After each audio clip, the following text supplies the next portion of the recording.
Alright, ladies and gentlemen, children of all ages, we are back. We are done with the poker. Bad. Bad poker stream. Bad. That's okay. Allows us to get done early and fire some horse betting bullets. Let's go.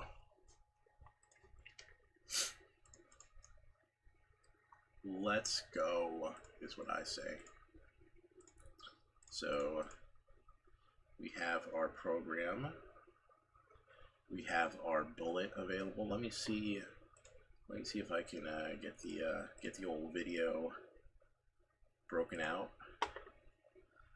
I'd like to be able to split like this video like on one side over here, and then have like Australia on the other side. Let me see if I can do that. Maybe we'll put up Remington Park for now. See if I can get this as I'd like to get it. Can we make this happen?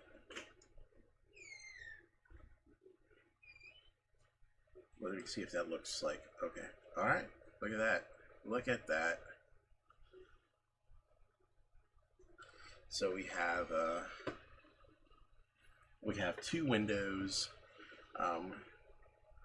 of streaming here. What we want to do so you can see that there on the left side. That should be viewable. It should make sense. And now we're going to see the program in the top right as soon as I bring it up. So if everything looks like it makes sense, let me know. If it doesn't, also let me know. But let me know if you can see the old side by side there on the two racing two tracks over there.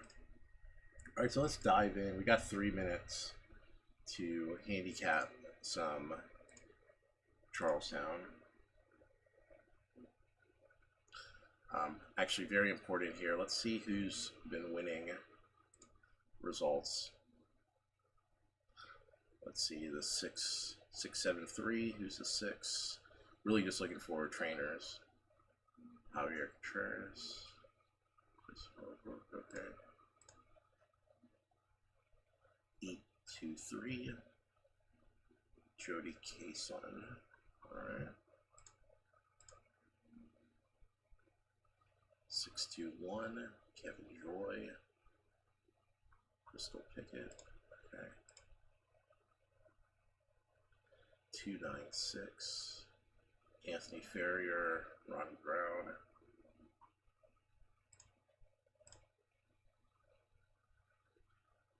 Javier Contreras again.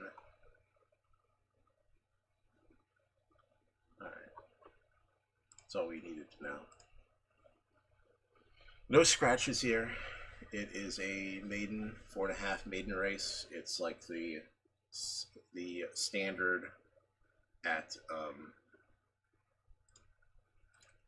that's the old Charlestown standard. If you ever bet them, it seems like every other race is 4.5. Just checking Facebook. I want to make sure the streaming is up. It is. Good stuff. Okay. Close that out now. Let's see handicap. What? It's lied to me. Oh, I'm a race ahead. I'm not that good. I can't tell you the winner.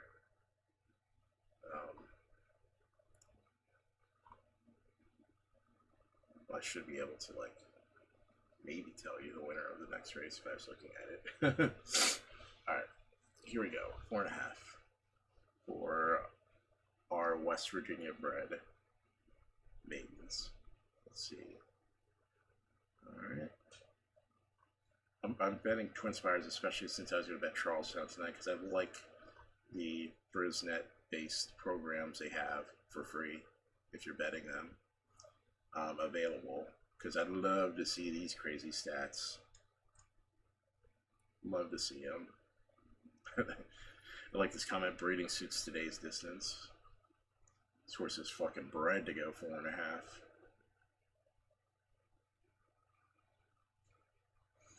one's a first-time starter.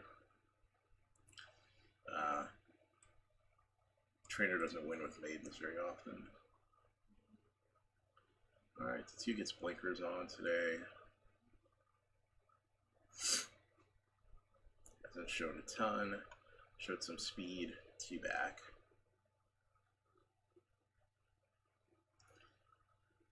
Made the lead, but they only went 47.4 is pretty slow for the half. In a 4.5 race. Same trainer on the 2s, the same trainer on the 3.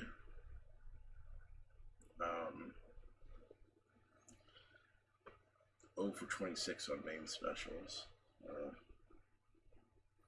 We'll look elsewhere. Jesus, the 6 is Freddie Petroche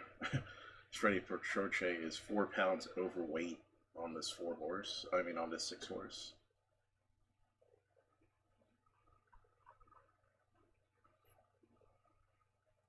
All right, 4 Tim Grams.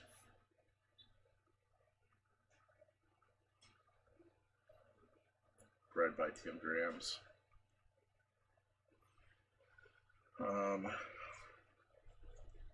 Works are okay. There's a nice little. That's nice little work on May 8th. Get the blood pumping.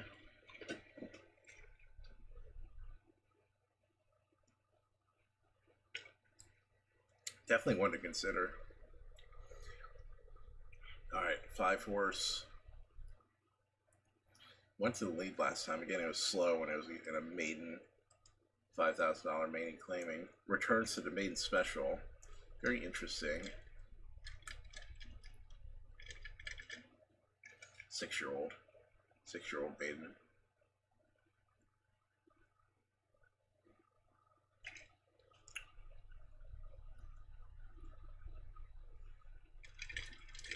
Kind of an interesting runner.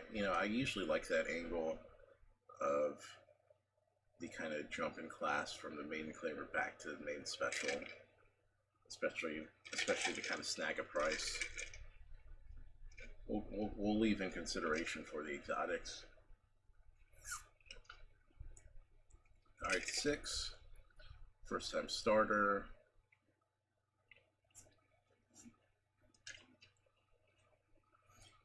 That's pretty good. The sire has a 20%, 19% win percentage with first-time starters. And the horse was really working up for a debut before the Rona, and then comes back and puts in another work, which was a really good one. Makes sense that they're betting. Not a big fan of Petroche being 4 pounds overweight. But you stick with them. They didn't get somebody else.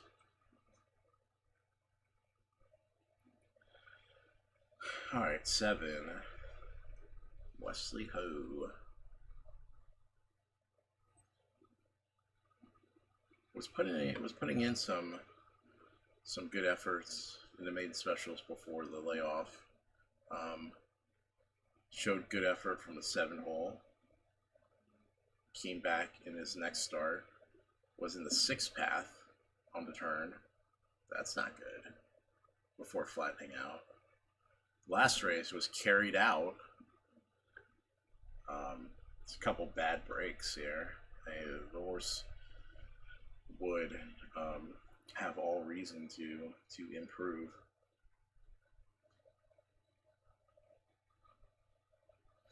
All right, the 8, our man Javier Contreras. He already has 2 wins on the card. It's his specialty. I mean, doesn't get much better than this, where like your specialty is horses coming off like a 3-month layoff, and then the Rona hits, and then every horse you have is coming off a 3-month layoff. Dirty. And I'll tell you, 24-1 is absolutely ridiculous as a price here for a guy that's already shown he's had them ready to run so far today. So we'll be putting some money there. Alright, the 9 horse. Oh, second time Lasix. Ran a nice race last time. Broke the gate well. Kind of came back a little bit. They went a little fast, and then it came back and got up for second. Comment as he veered out at the break after braking well. I wonder what he can do if he runs straight. They're betting him. Betting him as a favorite, as a matter of fact. Interesting.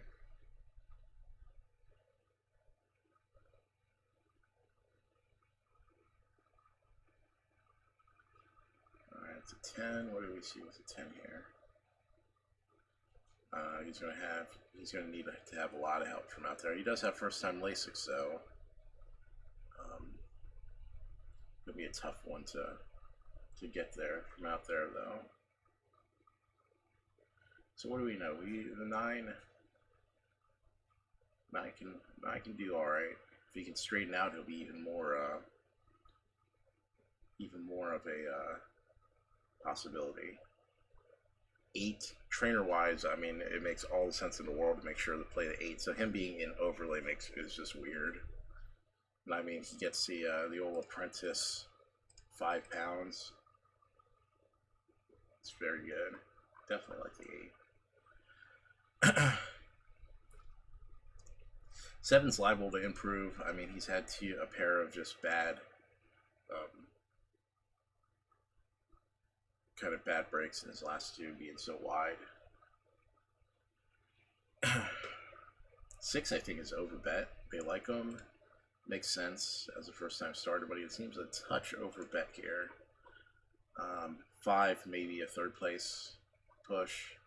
And a 4 should be okay.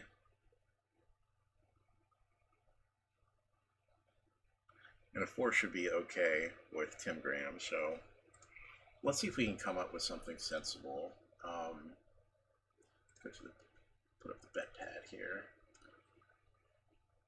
Alright, let's play a little triple here. We'll just play 50 cents to start off.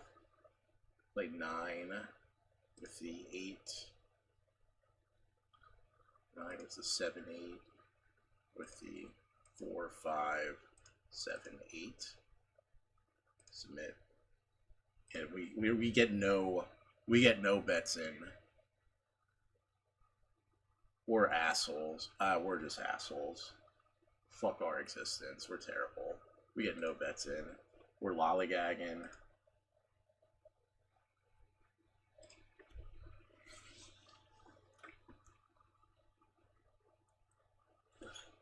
Oh, brother.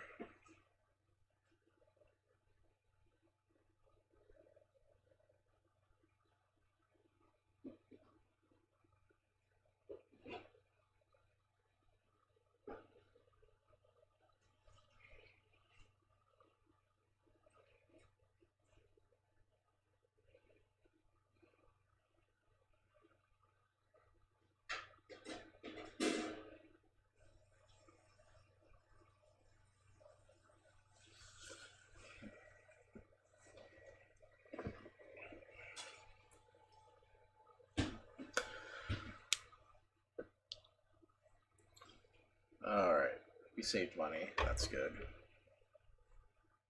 And look at it, the 8. 8 went from being 20 to 1 with a minute left. It gets down to 11 to 1 and then stinks up the place. Alright, let's go to Remington. So we saved our money there. Nothing lost, nothing gained. Time to bet some quarter horse craziness.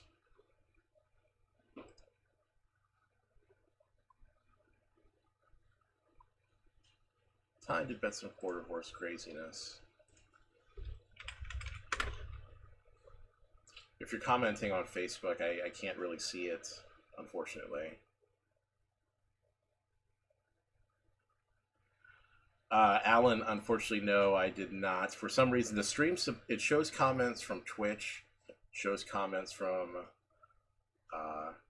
from Twitter, from YouTube, but it shows comments I make on Facebook, like if I respond to somebody, but it's not, can't read them. I mean, I can put the window up and see what the hell's going on, but checks periodically, but not, doesn't seem to be friendly, and it's hard when I'm handicapping also to check the chat, so I can still check it between races. All right, Remington.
Kind of it's really kind of ironic because like Corona Cartel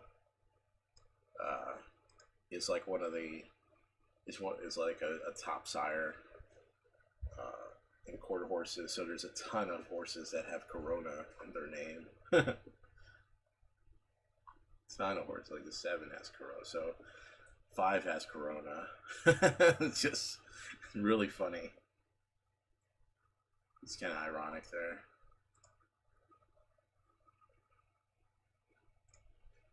Oops, I don't want to do that. Let's go back.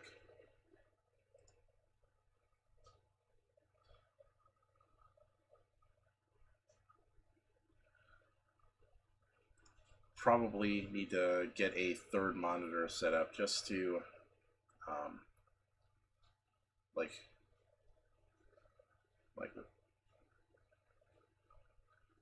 I could probably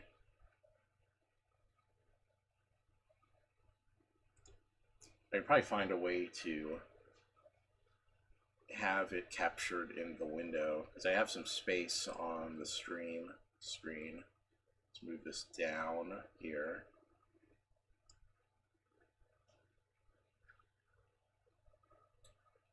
See if I can get this. See if I can get like the comments.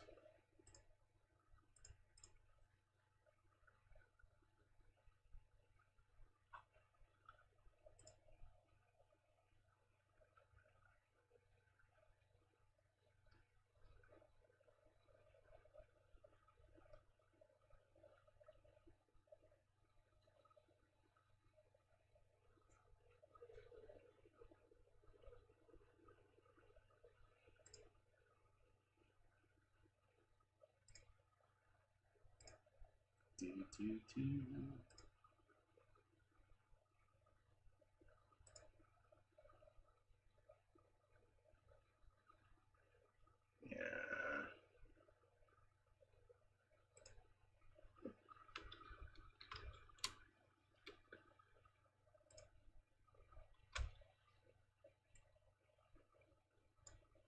See if we can do that, do that, do that.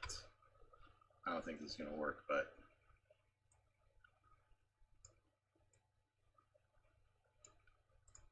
see some Facebook comments there. Yeah, not a big fan of that. We can put something else in that top left. Anyway, we'll figure that out at some point. We got some cap and deuce. Damn it! I'm still salty about the about that god awful, absolutely god awful poker performance. I don't even necessarily like. I'm not even necessarily like upset with how I played. I just never was in it with a chance at all. All right, what's coming up next? All right, Australia has 11 minutes. Charlestown has 17 minutes. Australia, A.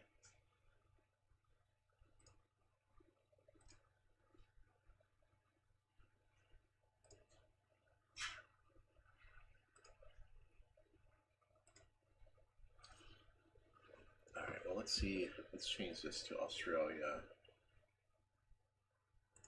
and see what kind of track condition. All right, it's soft. Good to know. Let's bring up that program.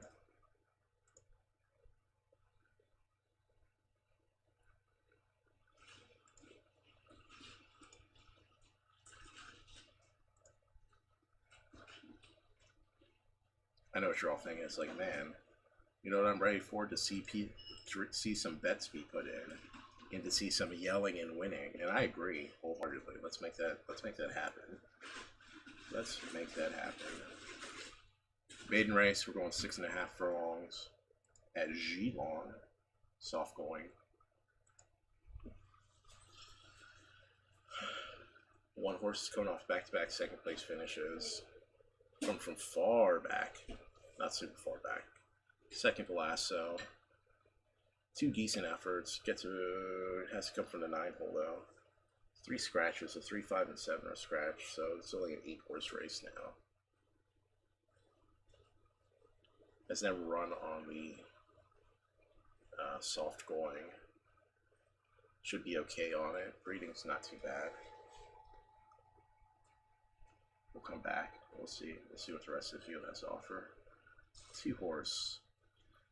Second race off a long layoff. Alright. Also comes from the back.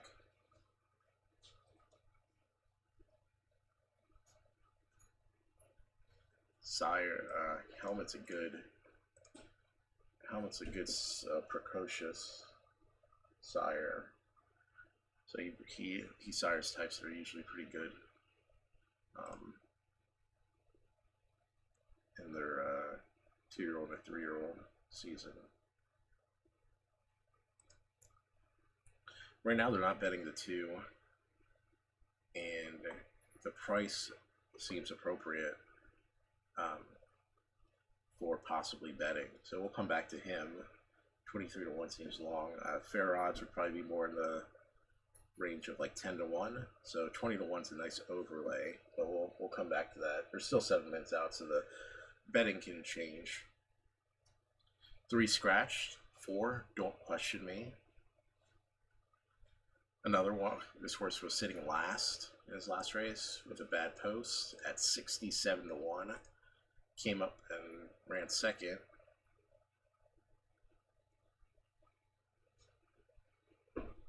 That was in January though. Comes here with a 4-month layoff. Interesting though. That's good. I mean, that's a good race. There's nothing. I mean, if we're just going off that race, and one thing to note, like they show these odds here, like these more like it's not even. These odds make absolutely no sense. I don't even know where they get them from. They're probably computer generated because there's no way the 4 like morning line should be 60 to 1. So I don't know where they kind of pull that from, but it doesn't make any sense.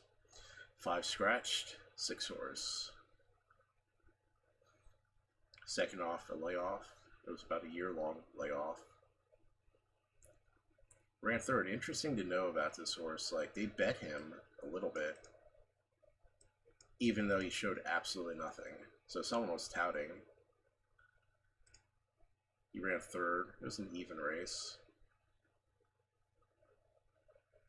Is there anything we would just read in the comments really quick to see if there's anything particularly interesting about that last race? Nope. Picks up Davian Oliver, which is a nice.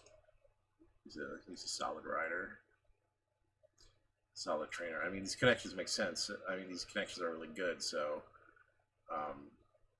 not surprising the horse was bet, but it's still surprising the horse was bet so much in like an 11 horse race. We'll come back to that, this horse also. I don't like the price on him at 4-1 right now. 7 scratch, 8. Queen Karina. Now right now this horse is the longest shot on the board. And certainly not like completely out of it. I mean, these races aren't spectacular, but they're also not horrible. They're not super terrible. So he comes second up off a layoff. I mean, he's been kind of mid-pack, not super far behind either. So that's one thing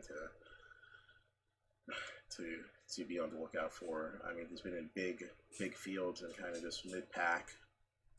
Like third place isn't outside of the realm of possibility, especially in the triples. All right, go to 9. Gets the inside post.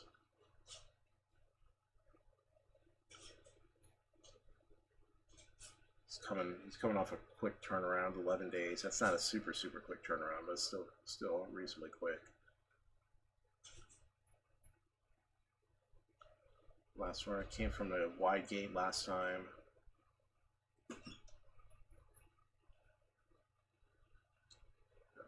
Interesting. Hard to like here.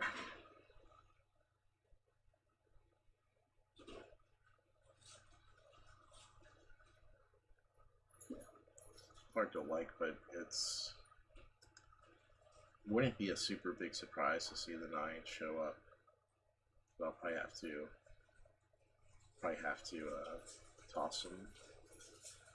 10, third place in a small field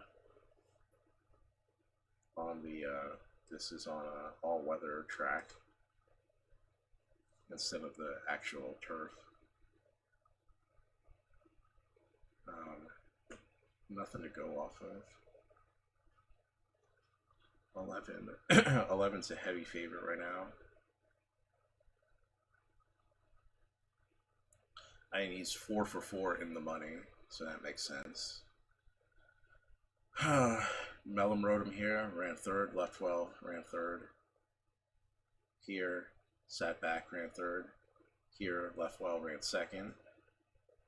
Sat back and ran third, so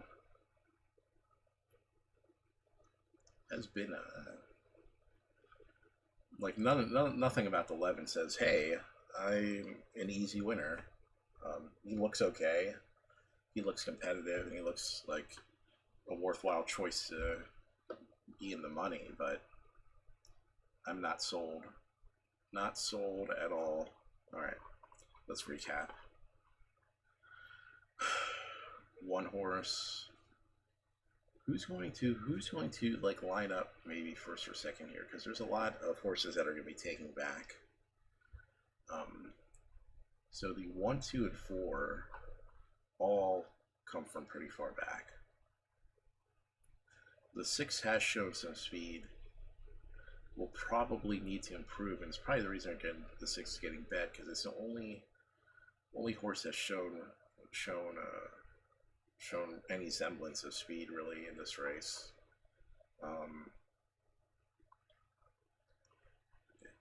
9 will probably show speed from the rail.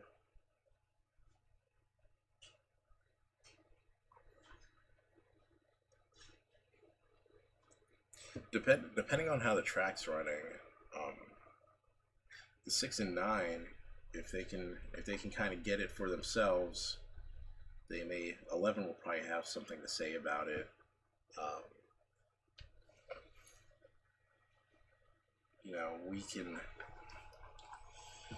we can toss the back markers here and hope they just never get into it. Like I said, the 1, 2, and 4, they're all. It's only an 8 horse race though, so there's not going to be like a big pile up of runners. All right, let's put some bets in. All right, exacta. Let's play a triple 11. with the 6-9, with the 6-8-9. Get that submitted. No, not 4. Let's play that for 60 cents. Let's box this, then we'll box the 6-9 into exacta. We should be 1-2 in the early going.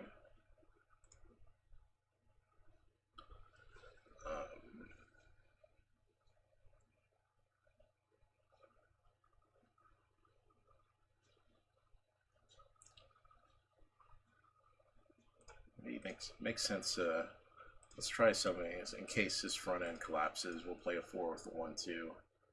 See if it the most probable to pick up the pieces. All right, here we go. Starter holes and Windfall is balked at the start. Sharon Co went back to last and Royal Expectations got the best of it from Smart Stride, Don't Test Me and Loco Mojo on the move going forward from Diamond Moments and Windfall. Queen Carrera got back after the start and Sharon Co on the fence dropped out last. Loco Mojo wants the front. Running to the 1,000 metres mark and takes control. Don't Question Me sliding up to be second. Royal Expectations. Very interesting. The 4 got out the gate and is second in the running. That was not expected. Second last with Queen Carina as they come down by the 750. Loco Mojo made play. A length on Don't Test Me travelling up second. A length away third is Royal Expectations. That 6-9-9-6 would be really nice. Really nice.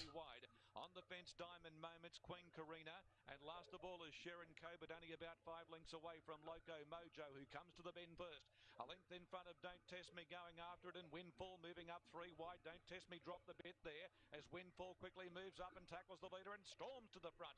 At the 300 and Windfall broke for home, raced away from Loco Mojo. Queen Carina's the chaser. Don't Test Me battling away and Sharon Co down the outside. Windfall well clear at the 100 metres. Mark's got it all past all up. Sharon Co went to second from Don't Question Me, but Windfall bolts in. 1 at 2 lengths on the line to Sharon Co. Don't Ask Me, and back in behind those runners would have been Queen Carina or Diamond Moments from Loco Mojo. They were followed by Smart Stride and Royal Expectations last in. Easy win for Windfall into 2:15 right at the death for Ben Mellon. Blinkers going on and went around the field after a tardy getaway. Probably got to the front a bit early, but it didn't matter. It was just going that well, and the opposition were all flat to the boards. Sharon Co's finished the race off well. Boo. They ran to 3 favorites. After that, we had all these possibilities, and they ran to 3 favorites on us anyway.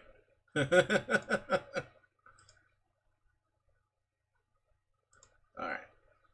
So, Australia B's coming up. Again, it's been rainy in Australia lately. They are on the soft going. It's a class 3, going 7 furlongs. So let's take a look here. Immediately, one of the first things I see is on the soft going is basically the ones like worse races. But he had an excuse here. This was on the Metro in the city, and he was still close. He was only a couple, lengths behind. I think the margin's in meters here, so he's 2 meters behind, 2.2. And here was coming off a layoff, so that's a toss. 4 to 5's a bit short for our liking. We'll start to we'll gather up, see if we can find something elsewhere. Here's what we like to see: soft track, 3 wins, 1 second, and 5 starts. Just it's 2 wins and 2/3 and 6 starts. He gets to 1 hole, which is nice. His only bad effort on the soft going was from the 10 hole. He ran 5th, which is still a check. Josh Richards has been riding virtually every time. Had won 3 in a row back here. Put in a nice effort last time on the heavy going. Definitely looks like the one to beat for sure. Looking at the 3. 3's definitely a chance for second. Gets a good post finally. Has had terrible posts lately. Gonna be shredding late. 4's been up there. He doesn't look like a winning possibility, but he can get it in the exacta. 5 seems a touch slow for this bunch. 6, more than a touch slow. And the 7, way slow. So here we go. So we are going to go to Australia B. We are going to put $10 on the 2's nose. Submit that. All right, and you know we're gonna take a chance. We're gonna go tossy with the 1 out of second, and we'll put them in third and triple. 1, 3, 4, 5. I'll play the exacta. Just box the 2, 3, 4 in case the 3 and the 4 want to get a hair up their ass. Oh, it's too late. Okay. Sound up. First, got away to a great start off the inside. Mukarina's pushing forward. Doddle-doo goes to third, and there followed. So the 2 broke the gate about as perfectly as you want him to. He glided out there like it was no issue at all. 4.5 lengths off the lead, and Gotta Want It has the lead, controls the pace. With 1,000 metres to go, leads by half a length to Mukarina. Doddle-doo runs third, and then came Rocky High. Bell's Innocent. It's a nice run. 50 inside, a length and a half lucky to his mates. And Fuska is the last one. Gotta Want It joined on the outside by Mukarina at the 800. They're a length and a half in front of Doddle-doo. Then came Rocky High. Bell's Innocent travels nicely along the inside from Lucky to his mates. And Fuska's the last one in a pretty compact field with 600 to go. Gotta Want It just leads Mukarina. And they're followed by Doddle-doo going up to make a line of 3. Rocky High behind. One's kind of in an awkward position. He's going to have to find a split, or he's going to have to circle everybody. One of the last along the inside. Gotta Want It is the leader, grabbed by Mukarina, and Bell's Innocent cruises up to them on the outside. Doddle-doo's running a pretty good race. Then came Rocky High, Lucky to his mates, and Fuska. Bell's Innocent takes a narrow advantage over Mukarina. Doddle-doo is still there. Gotta Want It, but Bell's Innocent sprinted away inside the 100 from Doddle-doo. And Bell's Innocent makes it 4 wins from his last 5 starts, won it by 3 parts of a length to Doddle-doo. Third of photo made. Come on. Gotta Want It, Fuska, then Lucky to his mates. And the last one home was Rocky High. Oh, gee, what a soft win, Bell's Innocent. That's 4 from the last 5. She just sat off them, and even though it wasn't a hot speed, she was trotting. Matt Carl had a heap up his sleeve, and she's going really, really well. Steve Aldridge's done a wonderful job with her, and that was a very, very soft win. Doddle-doo boxed on, Mukarina up on the speed. Gotta Want It led probably a little bit uncharacteristic for her, but yeah, I don't know why the 2's leading that race. Never shows leading, so let's go to the front and lead the race when that's just not what we do. Chalk. Lame. Okay, let's see what we got at Charlestown.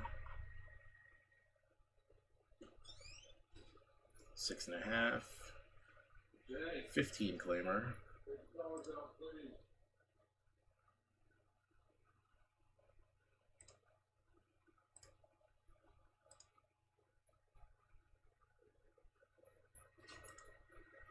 All right. What are we doing? What are we doing? What are we doing?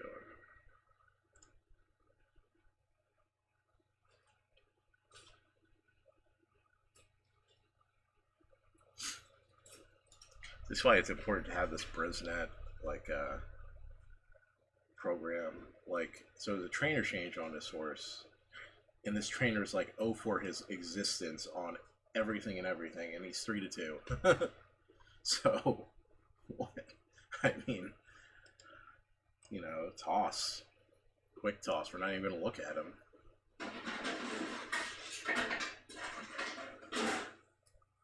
2 comes off a claim.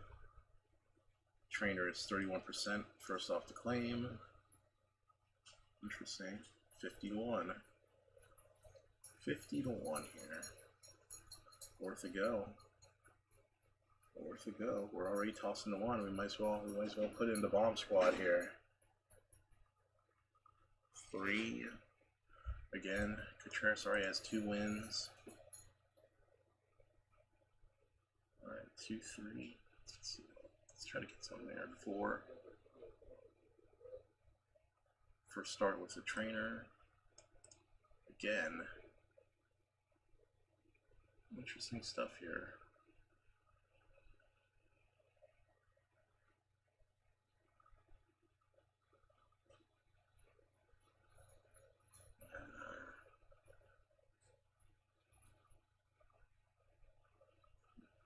Oh man, they're going into the gate really fast. Let's just take a flyer. Let's box the 2, 3, 4 here.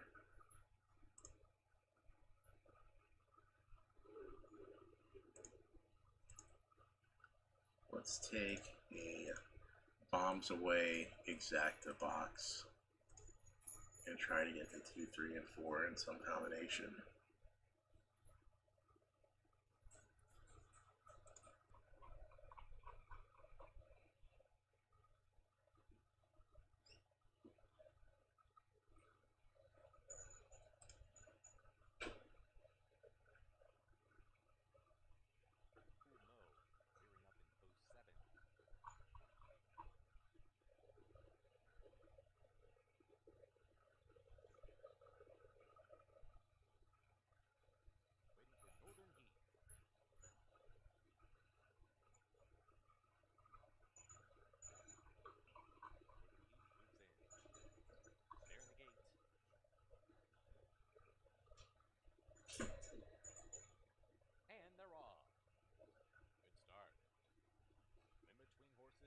Jesus Christ, he's scrubbing the ears off this too to try to get the rail. Or at least hold them outside.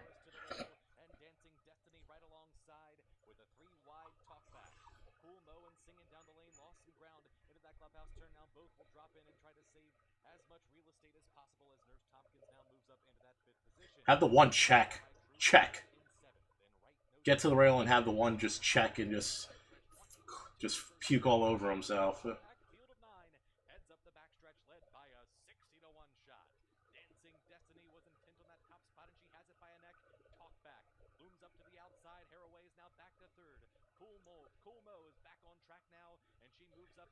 He is riding the face off this freaking 2. One's done.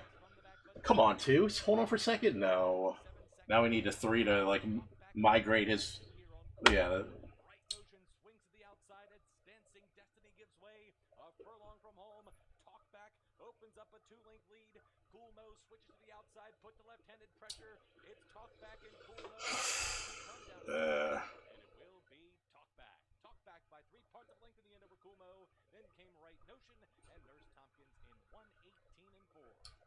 Yeah, fucking Jeff Runco horses. Betting against these Jeff Runco horses is like just a formula to never ever win money at Charlestown. I saw that too. I was like, oh.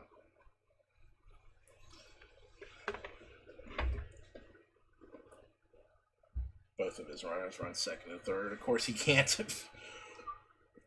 He can't just not have good runners first time out with the Rona.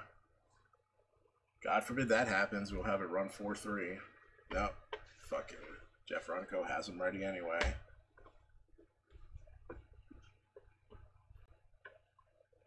The name. What do we got coming up here? Australia C is already off. Australia D.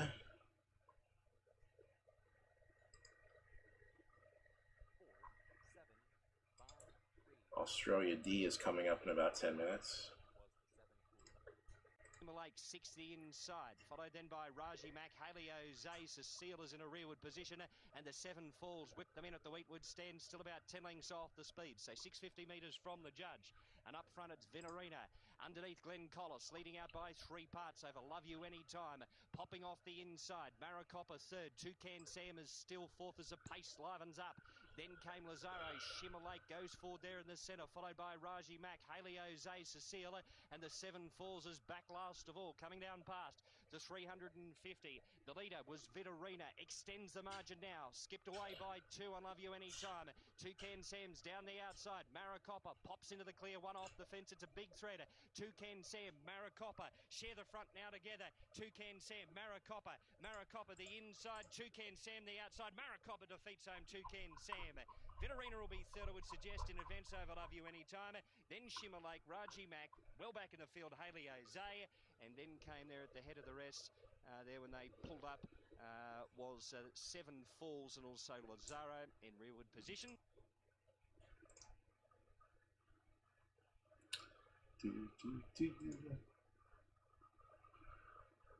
All right, let's try to gear up for Australia D.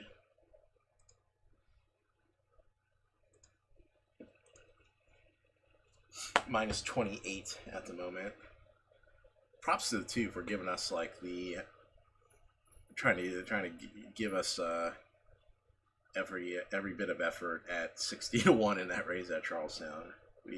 We like to see that. We don't like to see the horse just dead on the turn coming for home, but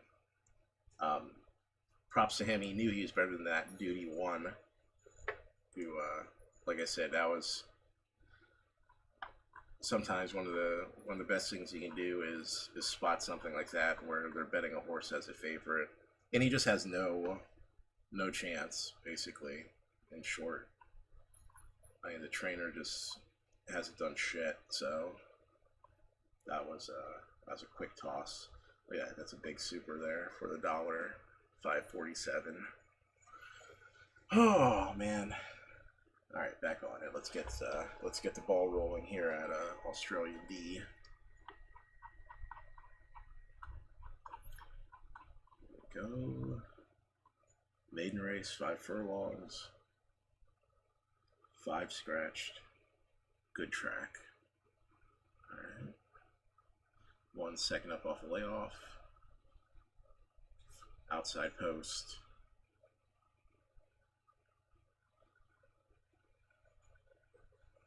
That's worthwhile speed. Should be able to at least get over or not get parked horribly in the early going.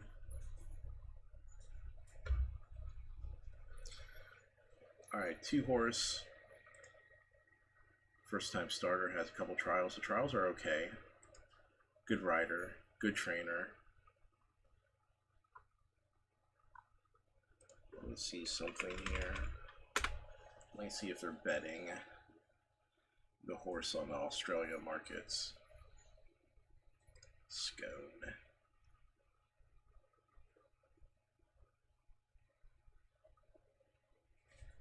Well, let me check the poker real quick too. See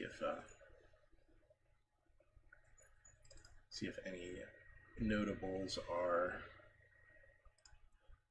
in still.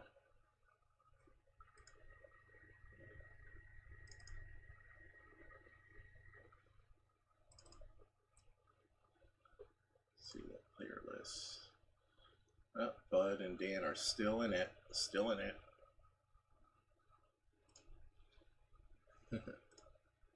Alright. Minimize that. So the 2 is actually 8-1, yeah, at Australia. Is there anyone who's getting unusual action?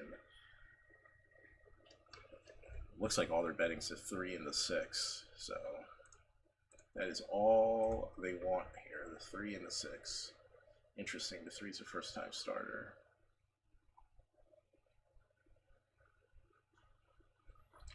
Touting. Getting the old tout on the backstretch.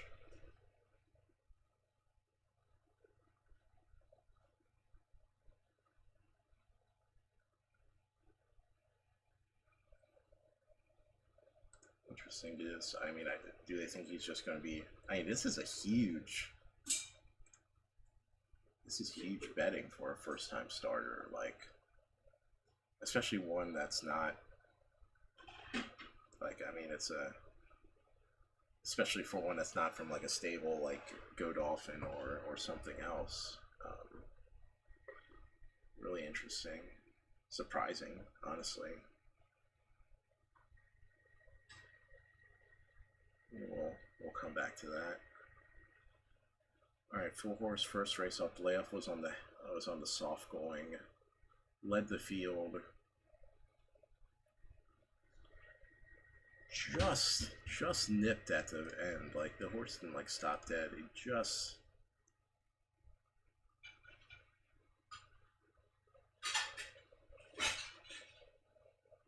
I like that. It says led to the turn and faded badly. The horse got beat by like a length and a half. Not even. So I guess maybe he had a big lead. Turning for home. That wasn't his usual racing style. Definitely an interesting one here.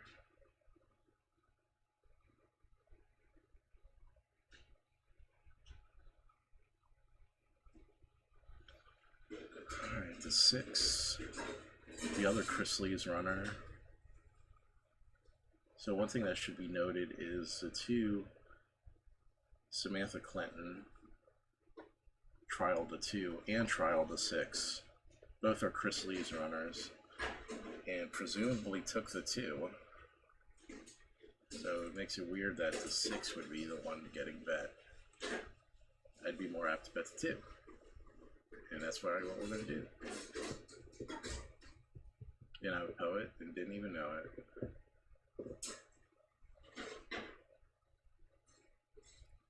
Okay. 7. May just be a little. This field may just be a little too tough. 8. Do they want anything? They want nothing to.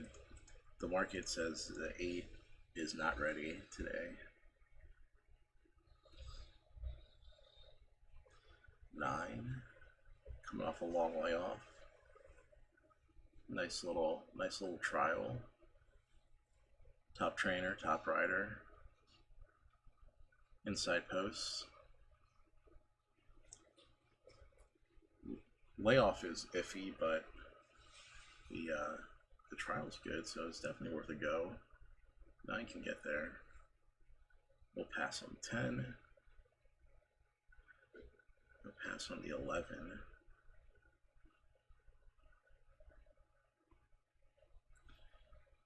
We'll pass on 12. 12 seems a touch slow here. Probably 3rd at best. 13. Another one that's probably a touch slow for this bunch. And the 14 is a quick pass.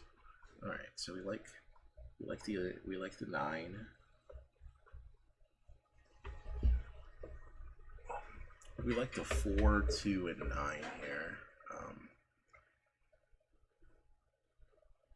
God, the 3's just taking so much money. It's crazy.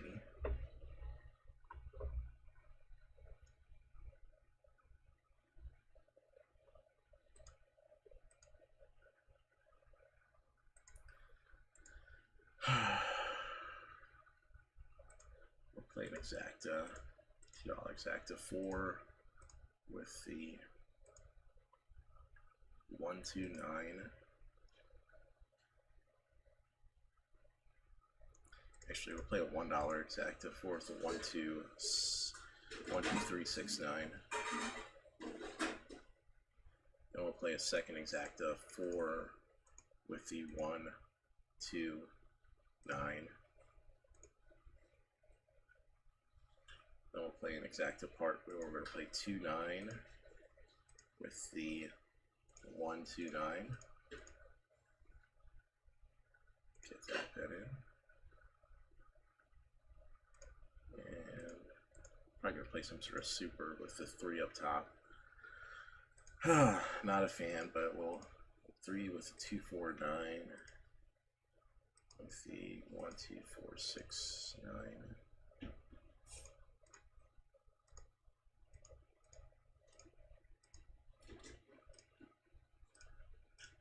Hey, they are just betting the balls off the 3. Someone knows something. Or thinks they know something, at least.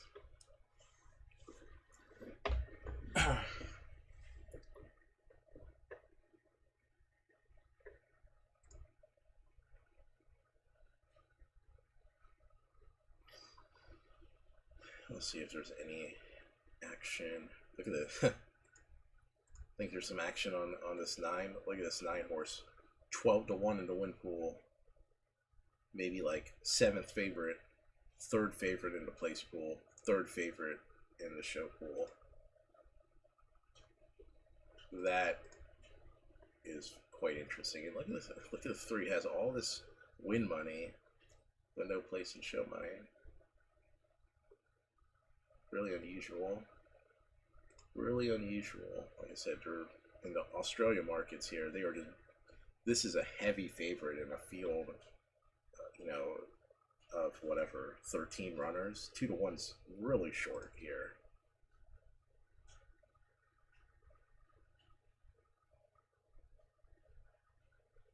Usually you'd see, in a field like this, usually you'd see something like the 6, like 5 to 1 or so in the Australian markets. All right, let's go. Inside, apart from that, a good dispatch out.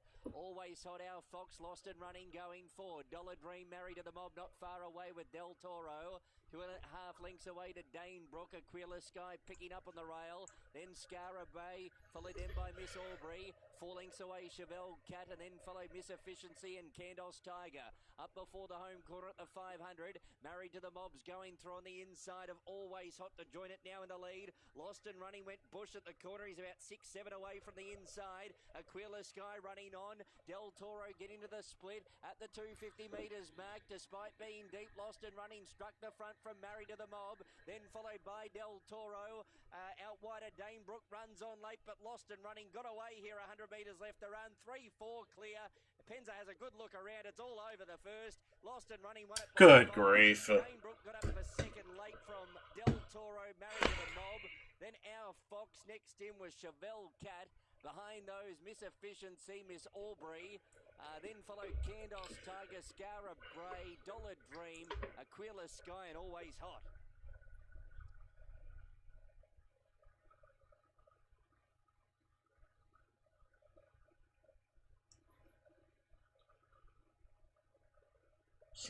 Can't believe how much they touted that 3. That's amazing. I mean, he looked every bit of it. He just crushed that field, getting a terrible trip. We are all set. We are all set to collect our little 20-cent super. And then the 2 couldn't hold on for a second. Son of a bitch. Son of a bitch. Let's go review our bets. Just to make sure we hate ourselves properly. Yep. 3, 2, 1, 6 we had. Not as though that's paying anything whatsoever, but it would have been nice to just cash that ticket. Alright, let's go. We have Australia Harness coming up. For today's 8-race program from 12:23.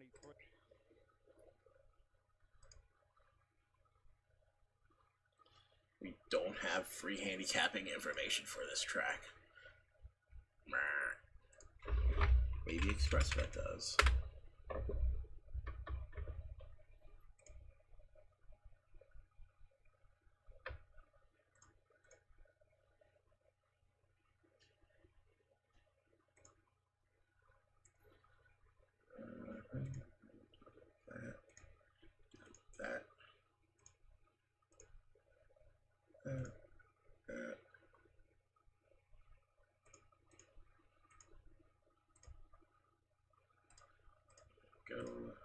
Go. Open all 3 of those up. Move that over there. Move this out of the way. We don't need you up. Damn it. I closed the Charlestown window. What's coming up here? Australia A. We'll give a look at this Australia harness race. Get him across to the peaks, but Braveview Fella is kicking up from the inside and is going to do enough. So Braveview Fella did do enough. He's a modern boy, had to be tapped up the outside, but it wasn't enough, and he's in the death chair. Braveview Fella went through to lead by 2 metres. Behind the leader, We Will Sound, and the Spin Professor 1 out, 1 back. 5 metres, 2 Cornwall Classic, 3 back the inside, and eased from the outside gate was Willie Brown about 20 metres off the lead. Down the straight, we've got 1700 metres to go, about to pass the Tenderprint Australia winning post the first of 3 times in this opening event. The Euston Club maiden pace. They're currently closed due to the COVID-19, apart from restaurant takeaway meals, but we ask you to please support the Euston Club when they reopen for business. Lead time in 44.1, and I don't much change to the order for the next little bit. It's Braveview Fella in front, the odds-on favourite on the fixed odds. Just got out to 2.3 on the tote. Completes a circuit in the Tankard Dental back straight. Luke Watson, who did celebrate a birthday during the week, has the whip out of his horse. He is on a loose rein, Braveview Fella. Those 4 metres, he's a Modern Boys around the outer of Weevil Sound in second and third places. The Spin Professor, which is the comeback drive for Simon Jardine in this race, is 1 out, 1 back, and 3 back the inside, Cornwall Classic, and Willie Go last of the 6, 4 back the rails. First quarter in 30.5, so it's really 6 horses, pretty solid over the long trip. Pretty good tempo as they swing into the straight. And the front runner is Braveview Fella. He leads by 3 metres. On the outside in second place, he's a Modern Boys, going to have to try and outstay him. The Pegline third, Weevil Sound, and then came the Spin Professor. The white colours, 1 out, 1 back. From Cornwall Classic, 3 back the Marcus, and Willie Go, 4 back. Second stanza, 30.8. So they've gone fairly quickly for the first 2 quarters at the last mile, really. 6.50 left to go as they trek to the far side the last time. And Braveview Fella, first up for Luke Watson, has been on a loose rein for the last lap. He's a Modern Boy. Well, he's normally on a loose rein throughout his races, although he's travelled pretty well in the middle stages. Now he's shaken up, and the Spin Professor leaves the 1-1. 3 favourites, 1, 2, 3. We will sound the inside, and then Cornwall Classic Willie Go. 3 in a line, just about off the back at the 400. Braveview Fella leads by a metre from He's a Modern Boy under pressure, and the Spin Professor moving up. 29.3 the third quarter. The 3 favourites, 1, 2, 3, but they're all flat out. And then running up to 4th, Cornwall Classic's not done with. Into the straight on the inside with the noseband, Braveview Fella. The outside, the Spin Professor. The Spin Professor's got about a neck in front here from Braveview Fella down on the inside. The Spin Professor in front by a metre to Braveview Fella. The Spin Professor's doing the better. And welcome back, Simon Jardine. The Spin Professor the winner. 3 metres, Braveview. All right, we got Australia A coming up here. Ooh, excuse me. All right, we'll give this a look-see. Again, soft going. It's a 2-year-old maiden race. We don't have much to go on. We'll try to figure out some breeding here on soft. Let's see who they're betting on the Aus markets. 2 and 7 are the are who they favor. Let's see what the 7 is just. We got nothing to go by. We'll just try to find some breeding here on the soft track. 4 has a race. Now it's a pretty good effort on the synthetic surface closing. Definitely worth a good look. Definitely worth a good look there. Alright, 6. There's the 7 that they really like.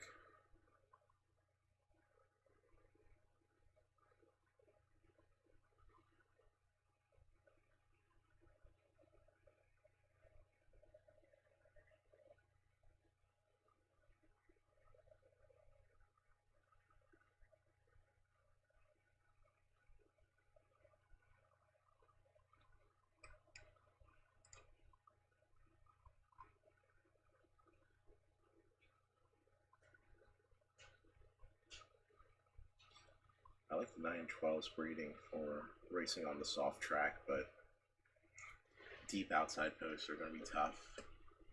This 8's interesting, like kind of same stable out of the 4 that looks pretty good.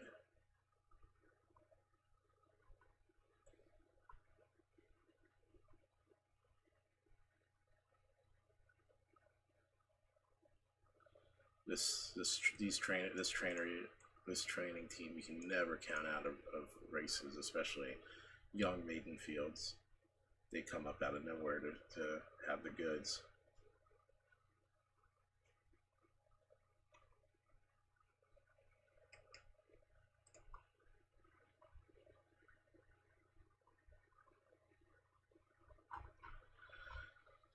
Well, they like the 7 in the markets. He's being touted again, kind of similar to the horse last race, but maybe not as strongly. But playing exact here, I like the 4's chances to improve.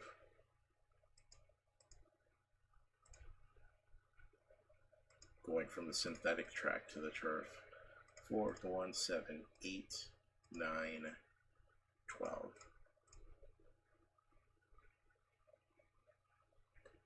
Yeah, That's right.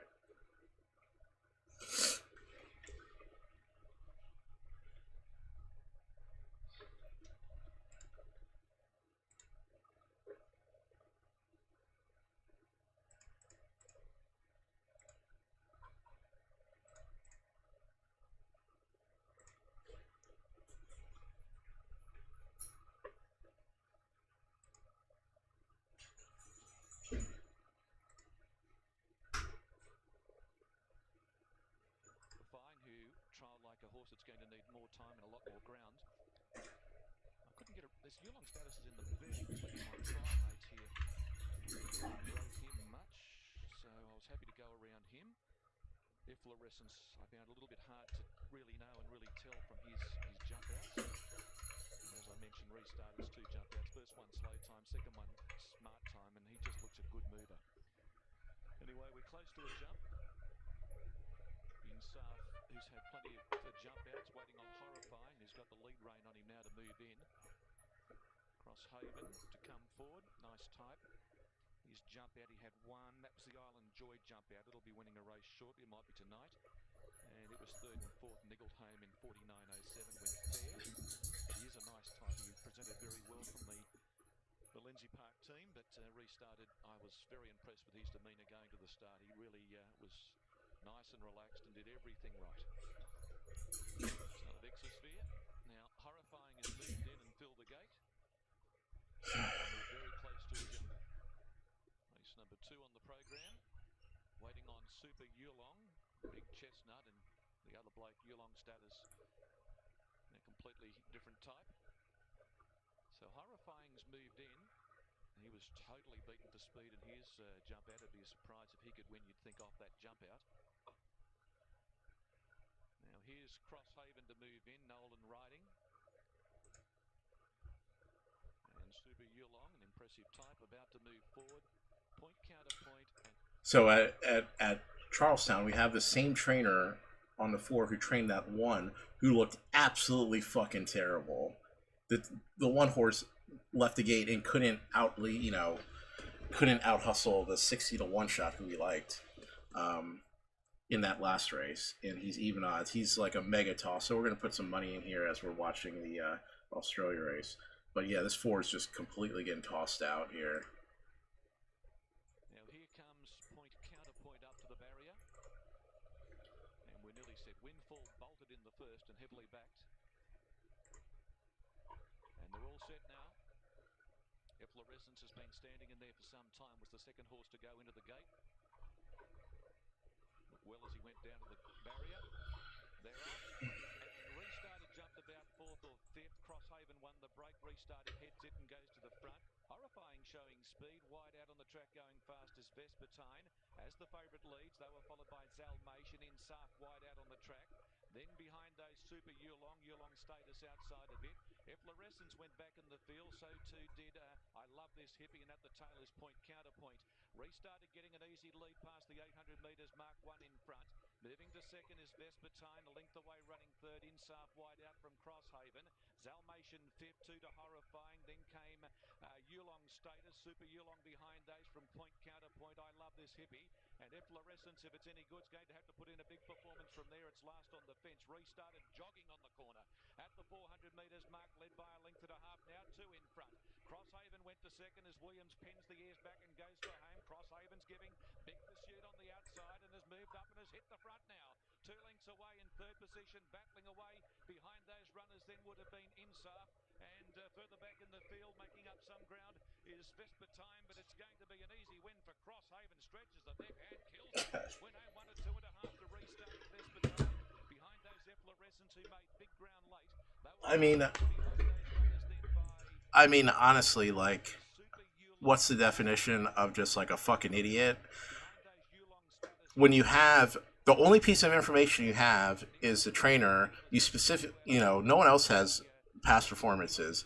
You specifically say, hey, this trainer's really good in 2-year-old and 3-year-old maiden races. And then you don't bet him to win, and he just fucking buries the field. I mean, what the heck?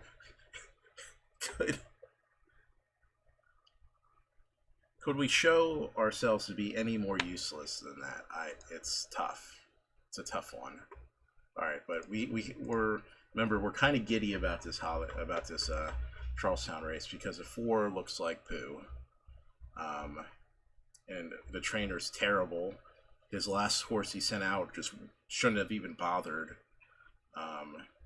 The only thing that's kind of iffy here is we have some horses that are stretching out that haven't run the mile in a 16th before, so it's interesting, but it's worth a go. It is worth a go here. So let's just play some feeler exacta.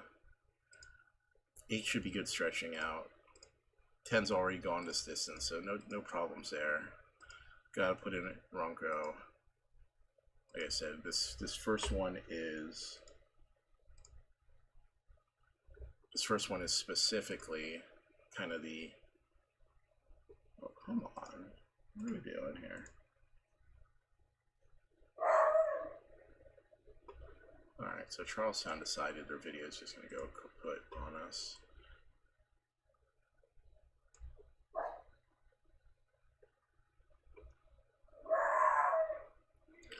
All right, so we got the 8-10. Let's see what the place. All right, the 8 and 10 are about. The 10's not being bet much at all in the place pool. We like that. God, so we're definitely full blown tossing that 4. So 8-10. Let's play a triple here.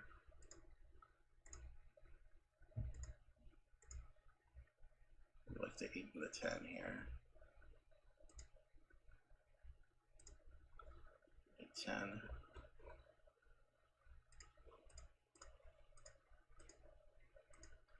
That's a 6, 8, 10. That's a 3, 6, 8, 9, 10. You know what? Let's throw the 9 in there for a second too. We'll just make it set 50 cents. All right, got that bet. Play 10-cent super. 8, 10.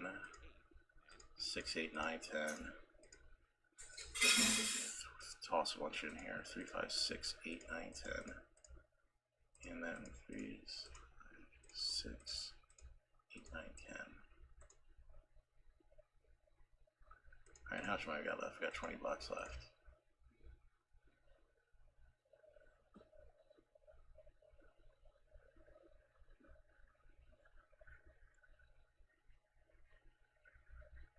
Let's see what the place prices are looking like.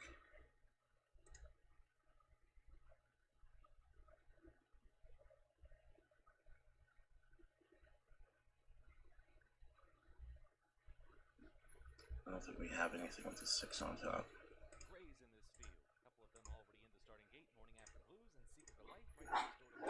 Hey, come on, you idiot!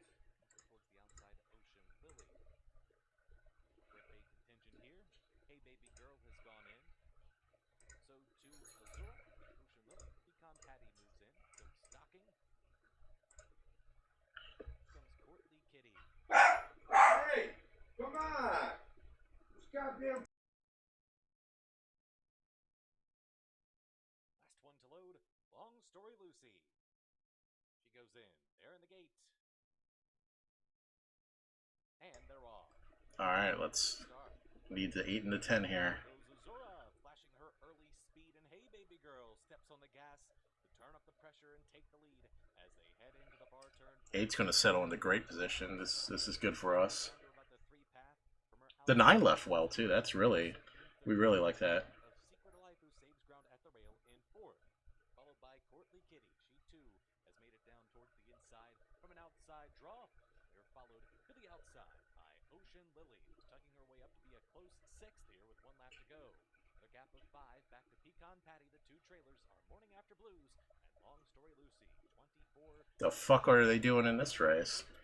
They're just fucking scattered like whatever. From Missouri and Silk Stocking riding the rail in 3rd. Courtly Kitty comes up to the outside in 4th. Then comes Ocean Lily. She too moving up under confident handling as they head on to the backstretch. Secret of Life outside by Pecan Patty in 7th and Morning After Blues and Long Story Lucy as they head up backstretch for the final time. Hey Baby Girl taken on by Azura. Far outside, Ocean Lily begins to move in. Silk Stocking still in with a chance too. She'll need to find racing room. Oh, come on, guys. The outside, Pecan Patty needs to do better as they head into the far turn. Azura has. I'll take 8-6 would be fine. She moves up inside of Ocean Lily, but has Azura to run. Come on, guys. Furlong left to do it. It's Azura turning for home in front. Silk Stocking switches to the outside. She's the only one in with a chance here as they come. Well, then at least you get up 8. And Silk Stocking down the center. Azura, Silk Stocking surging. Azura, Silk Stocking. Silk Stocking, a well-timed ride by Gerald on Azura in the final stride. Ocean Lily was third, the final time. 1:46 and 1.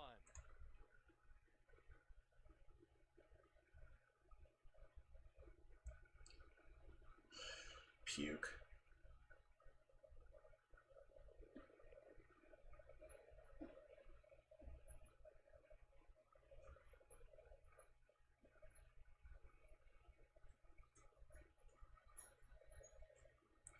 So we only have the exacta here.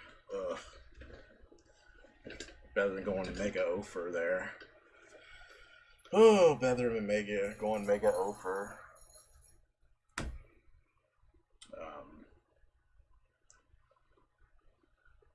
We're not getting rewarded very well for our tossing of poopy favorites. And I think the four like got up for 4th too, like 30 lengths back for 4th.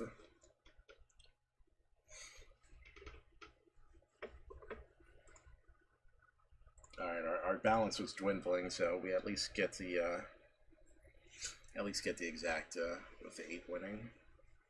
8, 5, 6, 4. Winner number 8, Silk Stocking. Second was the 5, Azura. Third number 6, Ocean Lily, and fourth was the 4, Pecan Patty. 8, 5, 6, 4.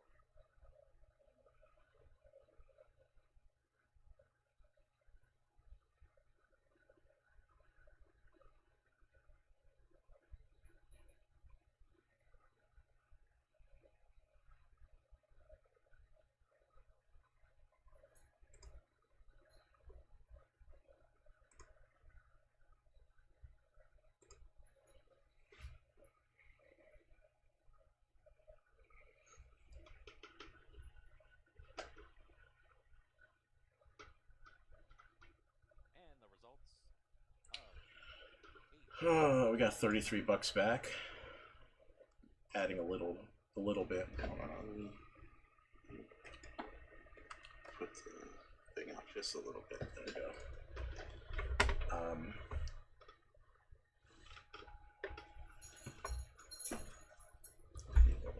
Now I'm gonna have to do one of these things where it's like it's a little too low, it's a little too high. Fucking Goldilocks shit.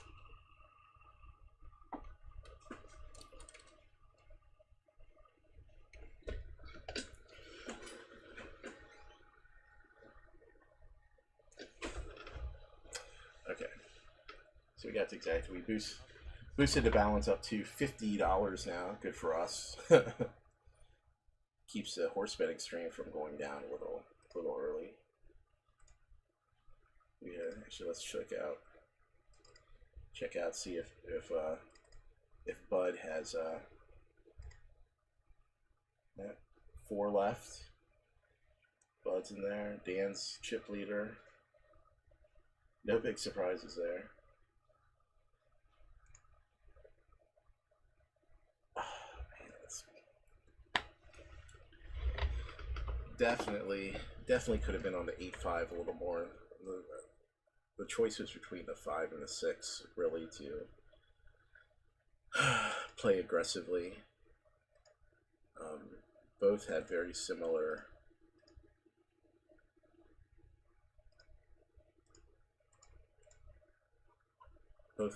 lines because neither of them have really gone a mile and a 16th. I guess the 6 has, but it wasn't. Maybe that should have been the deciding factor, that he had gone a mile and a 16th and he wasn't particularly good. to go with a 5 who's never gone the mile in the 16th. Yeah, 5's last 2 races have been really good. Oh well. Let's get Australia D set up. Scone. What's the Valentine now? $50. So we're halfway through our bullet. We were very close to having our bullet be completely done, but now we cashed the ticket and we're back on it. Again, it was a good find. The 4 looked miserable and was very lucky to run 4th at that.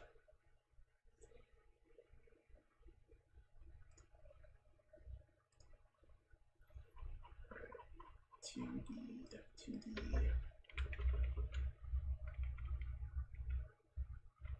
Here we go. Maiden race, 6.5.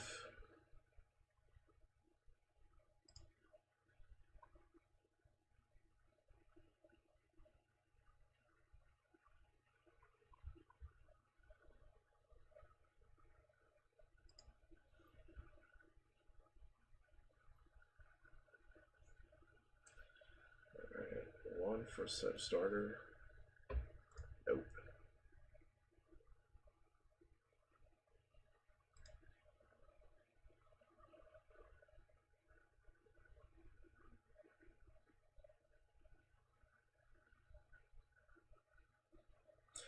Like I had mentioned in other races, this is the type of odds you usually see in big reed fields like this. Usually the favorite here is 7-2.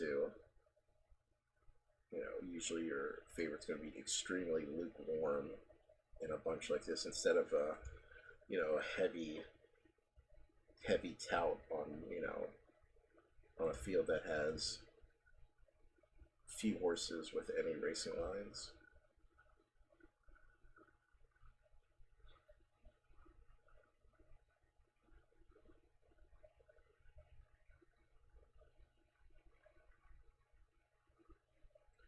Alright, the 2 ran second, first time start on the soft track. Came back, ran an even race at 4-1. Kind of a ho-hum horse. 3 probably gets a little too far back for my liking in this, especially in a field like this. Winner's probably going to be near the somewhere near the speed. 4 horse. Gave up the lead on the heavy track. First race off the layoff was kind of weird. Got shuffled to last on the turn. Still came back and still ran 8th and wasn't far behind from the leader, so not a bad effort. Worth a nice little look at. They you know, the horse has been bet in the last couple tries. Worth an extra look at. 31-1 right now. Yeah, definitely someone to consider. Hustled. Was okay before the break, but now comes in here with a 5-month layoff.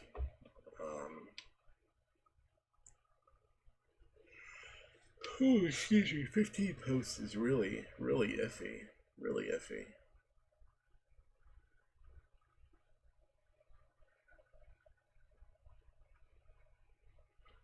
Two trials are okay. Maybe worth a second look. Can he win? No, he can't. He's 0 for 38. Answers that question. We're going to have to pass on here.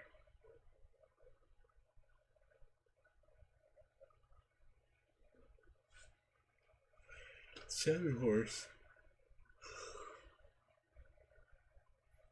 Good track form is okay. Has that speed, but has really given up the ghost when he's fallen back out of it. Couple that with a bad post and we'll look elsewhere. 8 horse, not much to go off. Has a bunch of trials. $5,000 purchase. Local trainer. We'll see if he like has a horse post in the race. It's 12 to 1.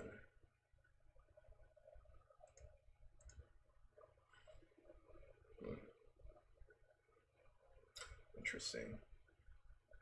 9 gets the 1 hole.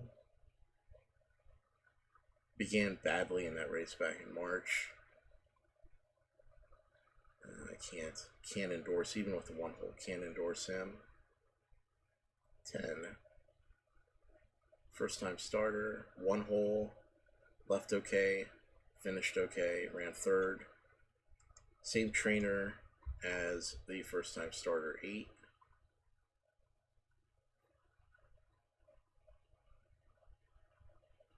Not bad. I'm not a fan of the 10 though compared to the 8.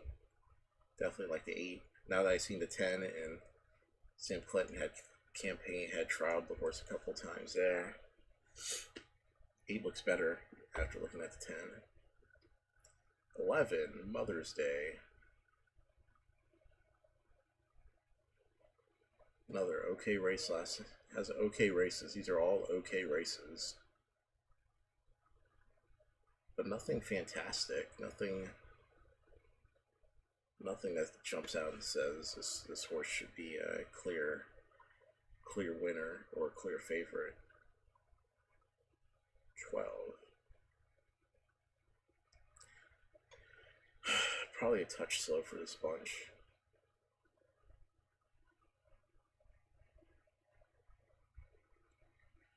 13. Probably a chance with a price here. Grant Buckley and Brett Thompson is a solid combination.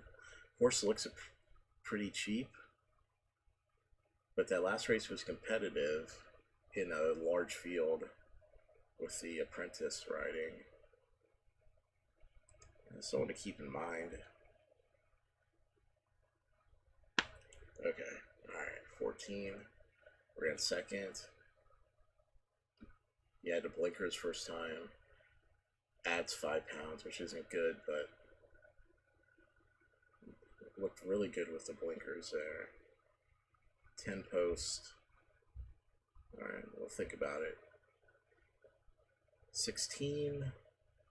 Oh my goodness. Maybe worth a chance too. There's some chances here, for sure. And 17, it looks like a toss. Alright, so let's go back to the beginning. 1, first time starter, we don't like them. 2, that last race was, this horse is too short there's many others with potential here. 3 looks like he's going to be too far back. The 4, we think the 4 has a chance here at a nice price. Exclude that race on heavy and exclude that race first off the layoff, and the 4 is right there. 5's coming off the layoff. We'd like him if he had a race, but with the layoff, we'll toss. 6 is just not worth putting any money on. 7 just gives up too much when challenged. We like the 8. We like the 4 and the 8. 9's a toss. 10's okay, but we're not necessarily. We don't think he can win. We don't think the 11 can win. We'll toss the 11 because we don't like the price. We like the 13 and 14. And I think we got to toss the 16 again for price purposes. We're really looking to score one on a big exacta here. 4, 8, the 4, 8, 10, 13, 14. Okay. Get out of the 4 and 8, whoever has like the craziest. Okay, yeah, they're not touching the 4 with like a 10-foot stick in the place pool. So we'll put a couple bucks on the 4 to place. Yeah. and we'll try to see how this goes.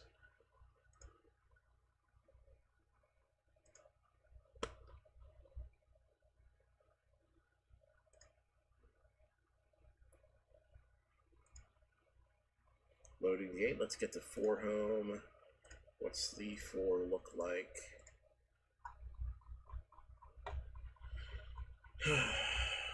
Maroon, white armbands, and cap. Okay.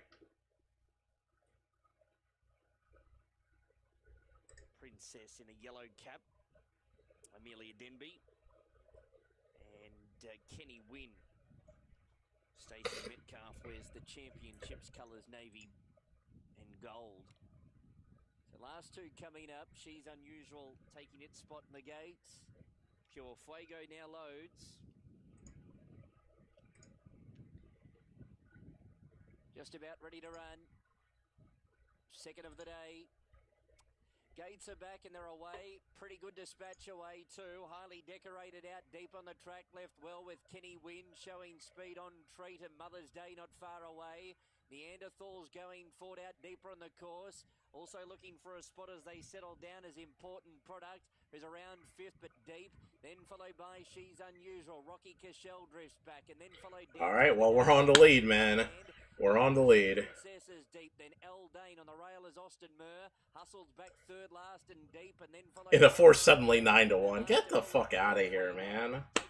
Get the fuck out of here. Highly decorated at the 650. Leads by a length Neanderthal. Working up into third spot, but deep as Important Product. Then followed by On Treat behind those as Kenny Wynn. She's Unusual and Mother's Day behind those. Our Asian Princess hustled one of the deepest runners with Danza in the dark. 350 left to run. Highly decorated. Got away here. Leads by 2.5 from Neanderthal. Then followed Danza in the dark. She's Unusual. Mother's Day behind those. 150 to go. It's clear. Highly decorated. Get us a bomb in second. Danza in the dark. And then followed She's Unusual. Mother's Day's jumping up out of the ground. Highly decorated. Gripping on. Won it. Highly decorated beat. Mother's Day and Pure Fuego's rattled home late. Photo finished 4th. She's Unusual. Danza in the dark. Or Grand Maringo. Followed Hustled. Next in was Important Product.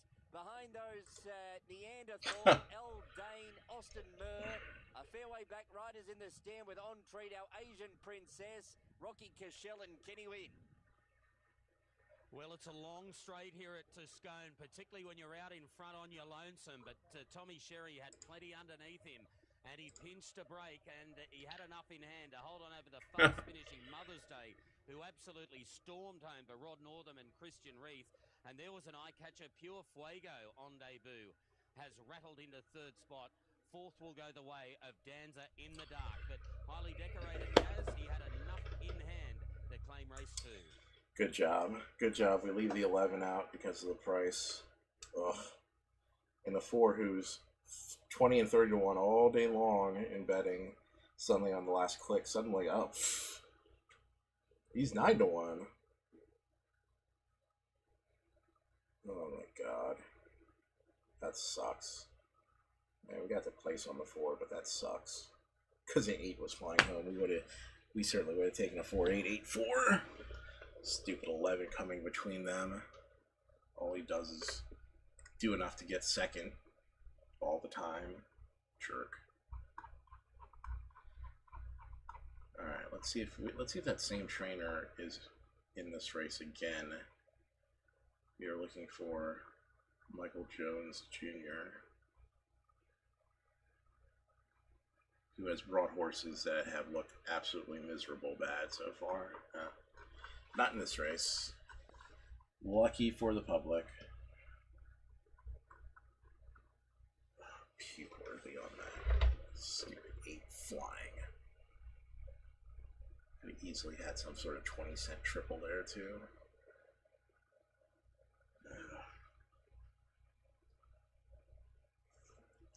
Should have sacked up and bet the 4 to win.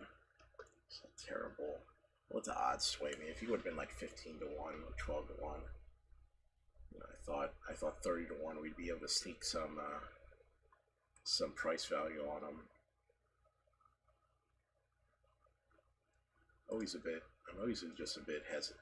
Always a bit shady about like Australia. The windows definitely aren't always closed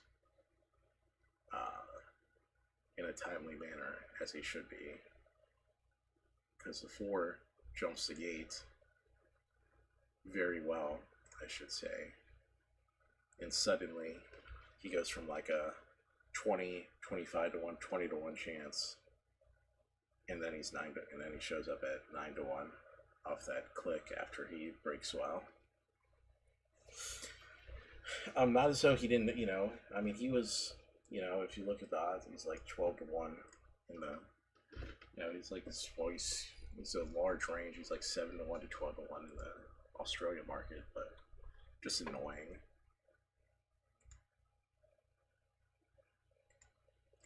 Okay. All right, Charlestown. Let's see if we can figure something out here. 6.5.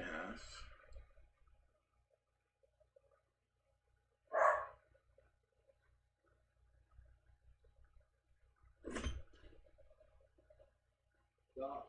Here.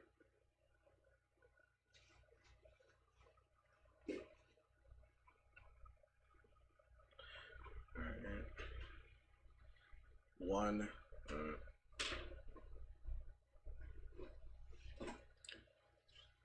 2.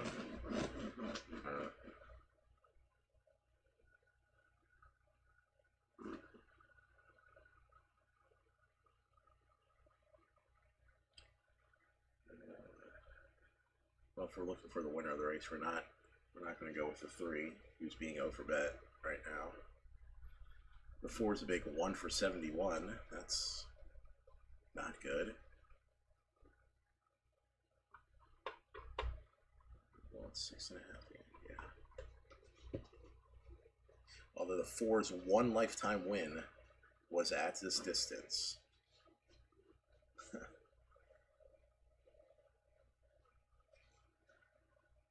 So if it were to ever happen again, it may just be this one.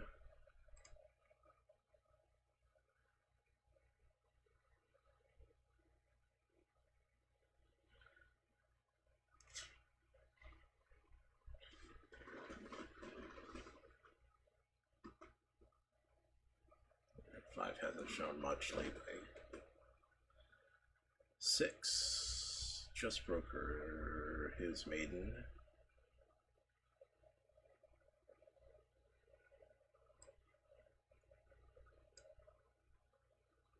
Had been improving before that. Had been good so far this year. I believe this is a rider improvement too.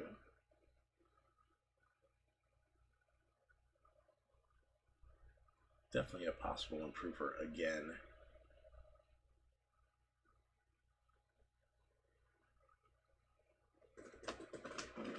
Seven gets motors off. I don't think we want to take a chance if they're grasping at straws here to improve the horse. We'll lay off. 8. Hasn't looked good enough. Going 6.5. Have to toss there. Another 8's being bet also, but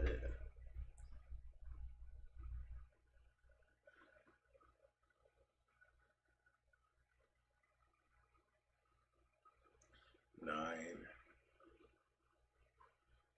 Probably a toss here. Trainer doesn't have any wins, but has a lot of in the money finishes, but not a lot of wins.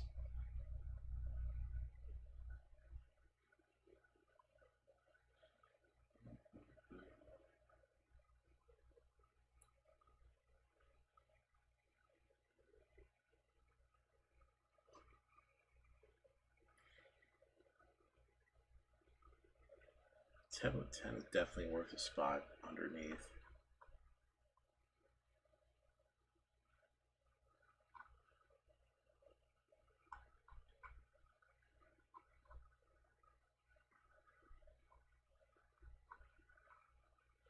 We like the 6. We like the 10.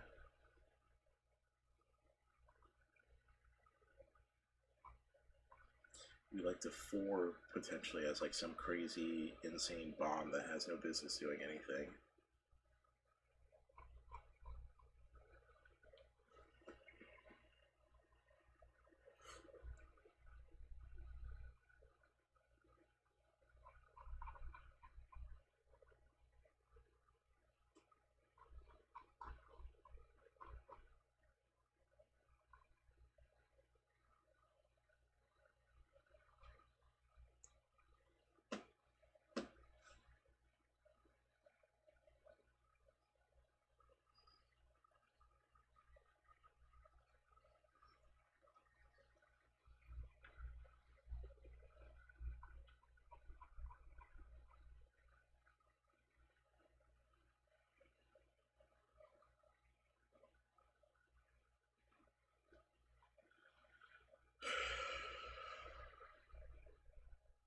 Kind of tough because if I like the 6, I'm kind of obligated to like the 2 because the 2 beat the 6 in his last race. Although the 6 does get a good drive or a good rider improvement. Alright, we'll give this a go here.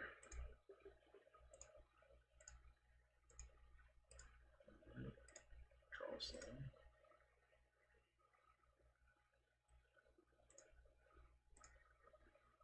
Exactly 6. With the 2, 3, 4, 10.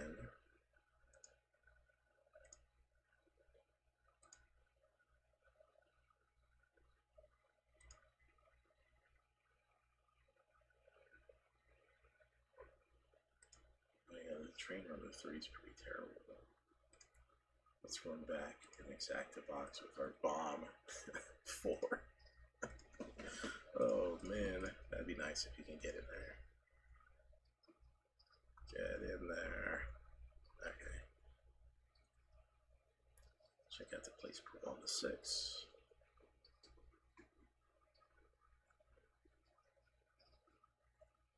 You don't like any of those horses up here up top. Alright, we'll stop bullshit. We'll bet the 6th place.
Two with Jacob T and Castle 1. Fear the Latties in between. He's in 5th early on as they're tightly bunched, making the bend into the clubhouse turn. Chase My Ace raced a bit erratically there into that turn. He's joined to the outside by Chesapeake Charlie. Then comes Bro Latte racing in the clear just in front of Brother Dan, and the trailer is Luke de Vermont. Field of 10 West Virginia breds head onto the backstretch through a 24 and 2 first quarter mile. Jacob T is a neck in front of Castle 1. Last moment mini bolt and Oh my god, the 4 is right there. Oh my god, come on, 2 and 6. Please close. Charlie running along in that 6th spot. In between horses, Bro Latte moves up. Oh, and the 4's going to check. My ace at the tap on the brakes, followed by Brother Dan and Luke Nevermont at the back inside the quarter pole. Still wide open here. Jacob T is hanging on to a narrow lead. 6 just never fucking bothered. What a fucking trash effort. Lottie looking for racing room at the rail, and he has it if good enough. A big long shot coming on through to challenge for the lead. It's Fear the Lottie and Jacob T trying to battle right back. Fear the Lottie and Jacob T. Thank you. Would not be denied. He turned back Fear the Lottie, who put a big scare into things at 60 to 1. The final time 1:20. Well, that was absolutely terrible. The 6 looked horrible. Let's put the, let's see. Michael Weeks, good job on finishing like last and second to last with your runners, you fucking cocksucker.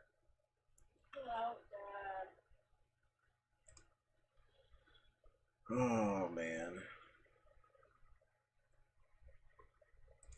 Oh, yeah, now we got the place bet on the 4s paid out. What did that pay?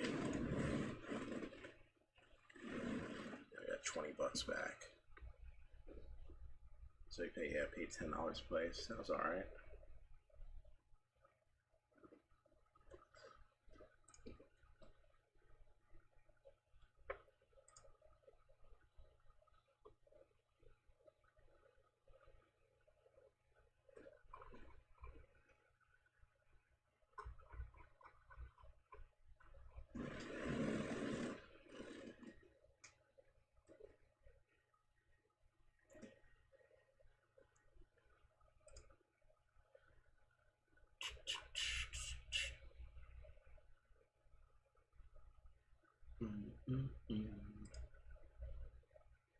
Length and a half, Zoe Lass from Manrique, then Empires Collide. 2 to Medusa's Son, Room Number, Niggled At. A length and a half to Glenlee Lad, followed by Certain Sharp. Will he be a factor? And Casino Time is last and is about 13 off the lead with around 6:50 to go. Desert Storm and Merch Lad share the lead from High Advice. They're followed by Zamor, Zoe Lass, Empires Collide. Behind them, Manrique from Medusa's Son. Further back, Room Number, Certain Sharp. Glenlee Lad, Casino Time sticks to the inside, and will he be a factor as the last one? They're into the stretch. 3:50 to go. Desert Storm went for home. Shot 3 in front of Zoe Lass. High Advice. Casino Time's making ground in the centre. Further back to Certain Sharp. Glenlee Lad right down the outside. Desert Storm has a good lead. Casino Time is starting to charge late from High Advice. Desert Storm getting a little bit tight. Casino Time cutting into the margin, but it's going to be too late, and Desert Storm beat Casino Time by a length. 3 lengths away third was High Advice from Zoe Lass, and then came Empires Collide, Manrique. Certain Sharp, will he be a factor? Zamor, Room Number, Glenlee Lad, Merch Lad, and Medusa's Son at the tail.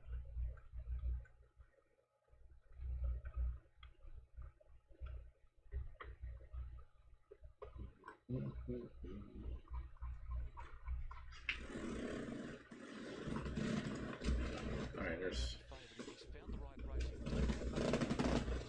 The one shots, the ones that are sort of anywhere between $9.50 to $41 have got pretty moderate.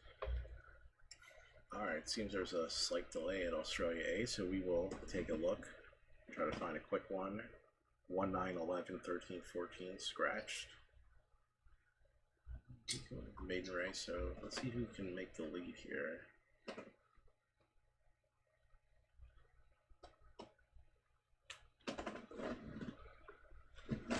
Five ran into all kinds of trouble in this last race, still ran third.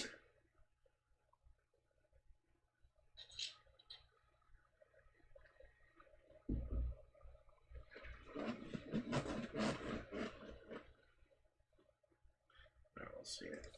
Scrambly old start. Nasukawa began fourth. Slow to go at the gates, Al Meshiba. Our Mask began very quickly, showing great speed in the inside of those is Mr. Dynamix, and Nashikawa driving up to keep the other two away from the fence makers. Behind him from Lovano, Like a Rock, Immortality. They were being followed well back in the field, Meshiba, and last of all is Red About. Not much speed about. The favourite Nashikawa was able to cruise to the front. He is up in the air travelling. Leads the way by about a length or so on Mr. Dynamix Lavana. Wide around is our mask, then like a rock coming around the field. The Driller just lost his spot a little bit there, pulling out wide Mashiba in a very bunched field. Second last, Immortality, read about last. Nashikawa comes to the bend first, leading the way and nursed along by a length on Like a Rock. Very wide out on the track is Mashiba running on. Behind those, Lavano going after Nashikawa, and the Driller's made up good ground. He had to get stuck into the favourite Nashikawa. The Driller's going for a run as Lavano's going up on the outside and hits the lead. The Driller and Nashikawa on the fence. Nashikawa, the Driller and Lavano, three across. The Driller's hit the front from Nashikawa. The Driller in front, and the Driller's too good for Nashikawa. Beat him a neck. Lavano three-quarters third from Mr. Dynamix. A long gap, Immortality.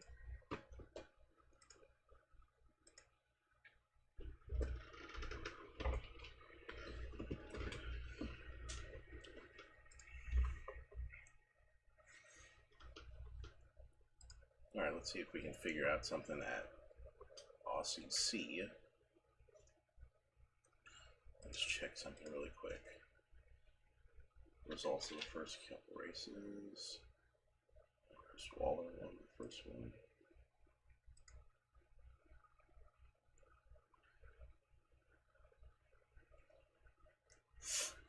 TJ Sears, okay.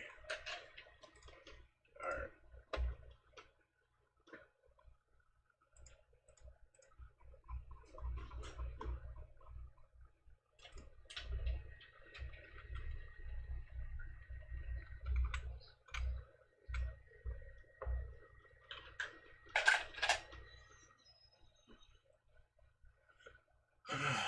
Four and a quarter.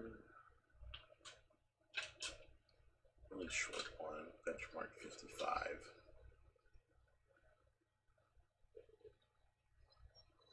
One's 1 for 1 at this distance.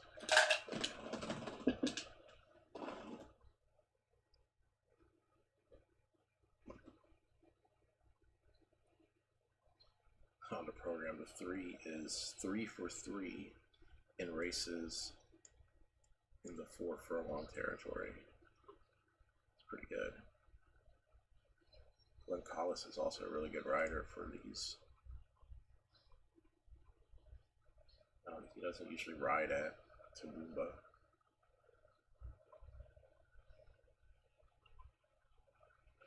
The 4's a favorite, and I'm not saying.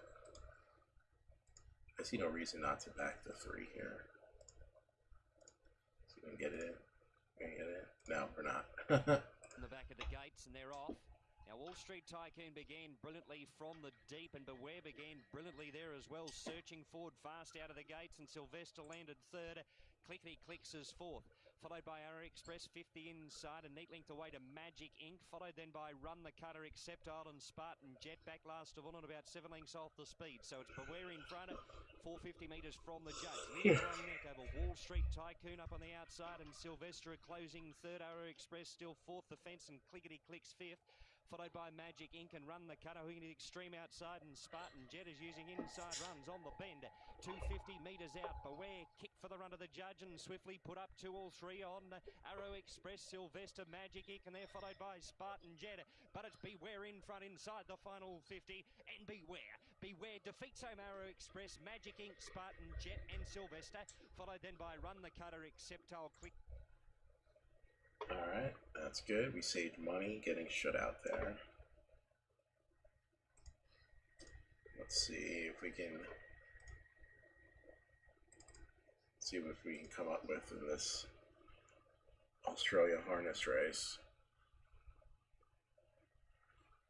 What, a mile and a 16th.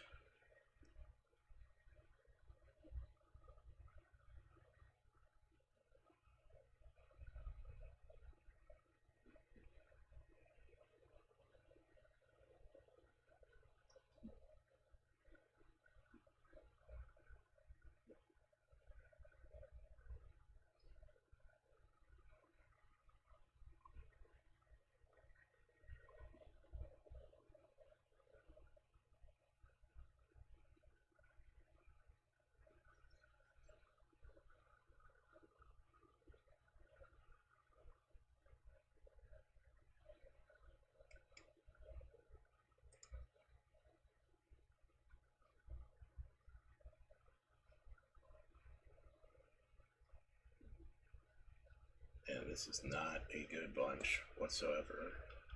Sevens had like terrible post luck. 8, 8, 7, 8, and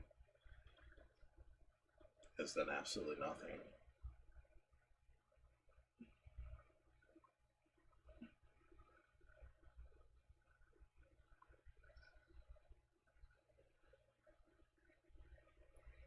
Right, 9 and 10 are second tier.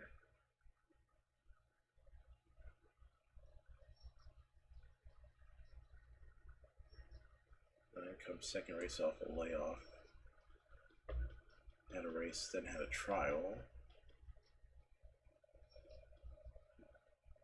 It has been bet basically every time on the track. Bet this time also.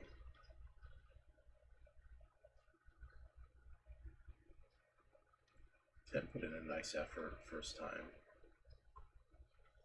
King beat the 9, although the 9 was coming off a layoff. 10 was from the outside.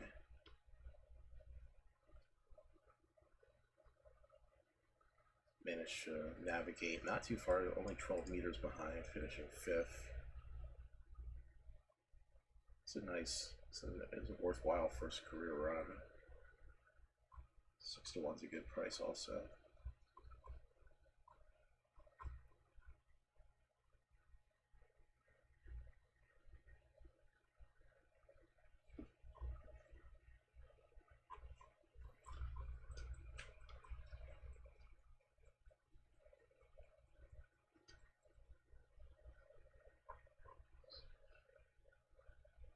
Kind of a weird race. Maybe the 3 gets aggressively handled at the beginning. Maybe. Possibly. Maybe a 3-1 lineup.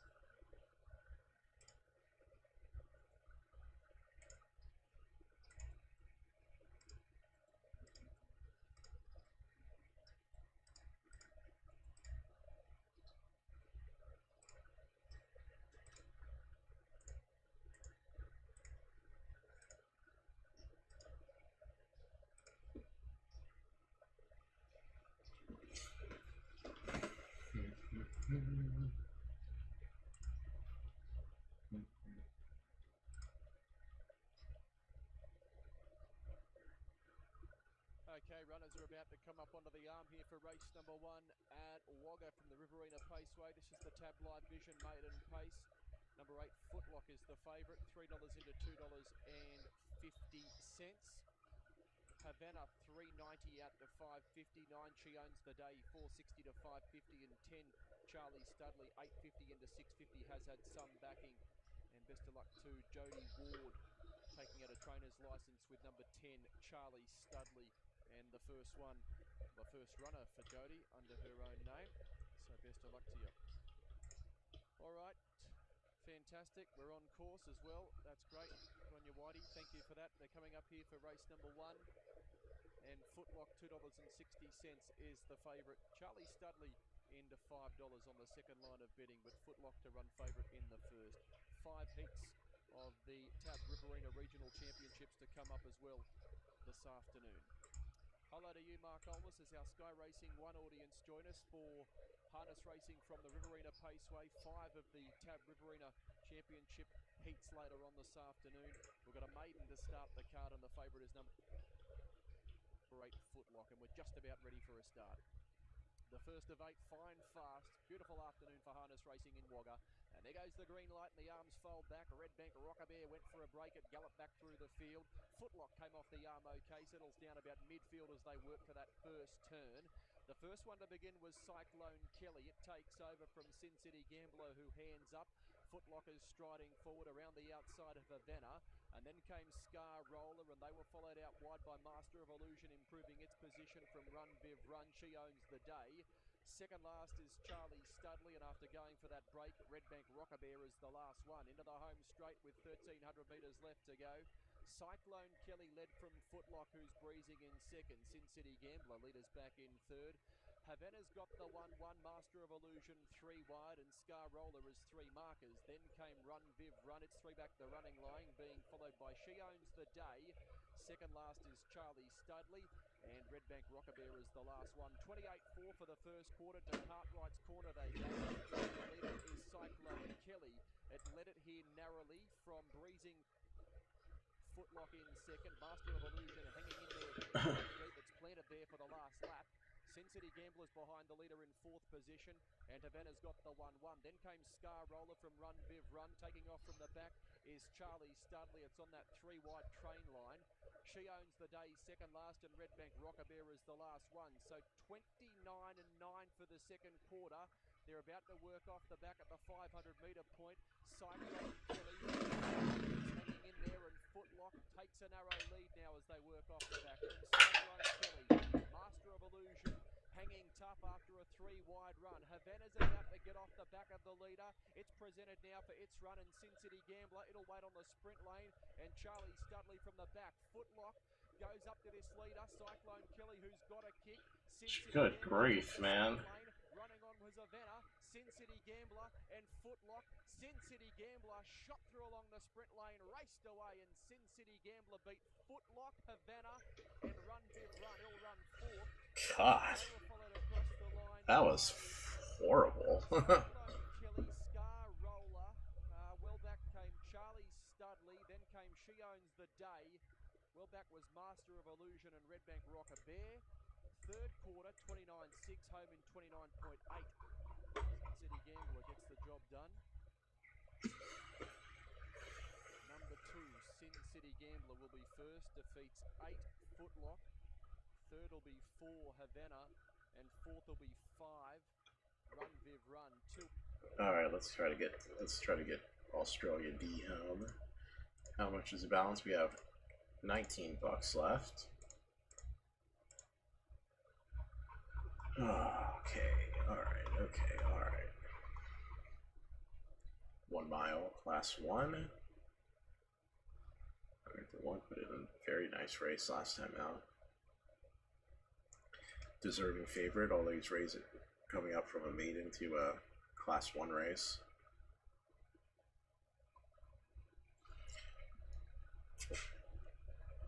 Two with also a very good effort last out. A lot of these horses I mean, it's class 1, so it's horses that have basically not won 2 races lifetime.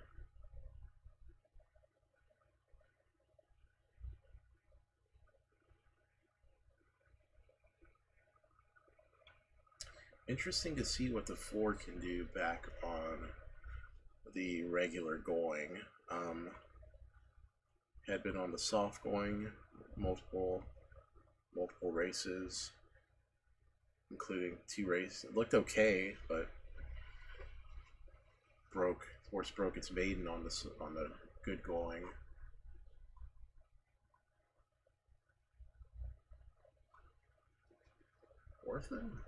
Four's worth a go. I mean, we're not.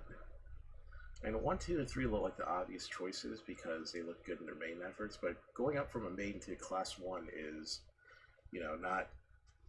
It's not a negligible jump. There's a lot of respectable runners here.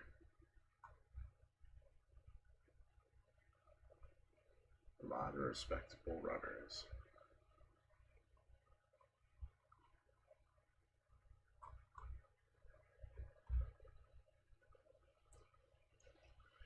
All right. Australia D. Going to play Exacta 4 with the 5, 7. What's the 5, 7? 13.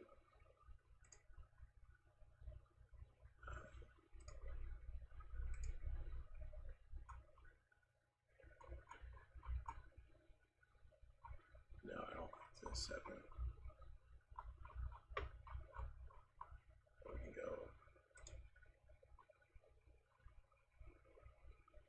play some 20-cent triples.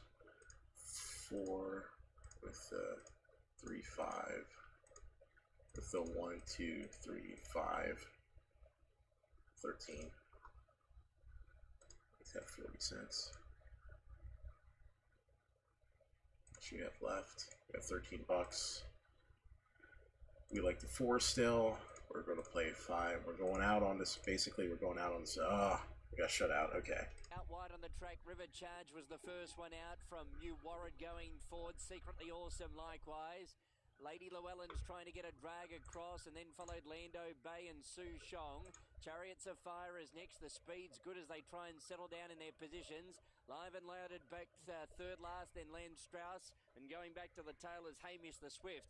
Still power up front. Lady Llewellyn yet to cross from New Warren, and in third spot is River Charge.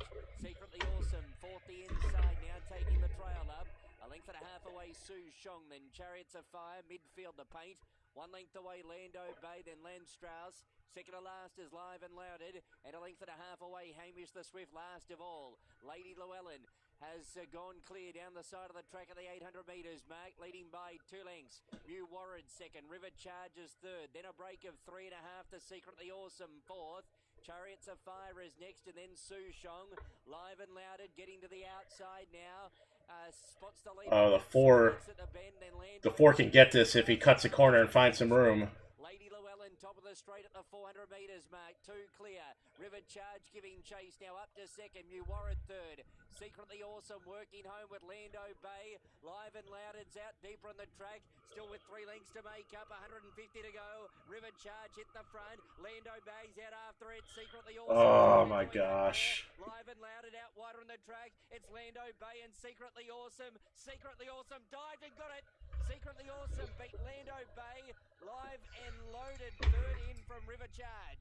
Then followed by Chariots of Fire, Hamish the Swift, Su Shong. Next in was New Warren, Lady Llewellyn, Lund Strauss.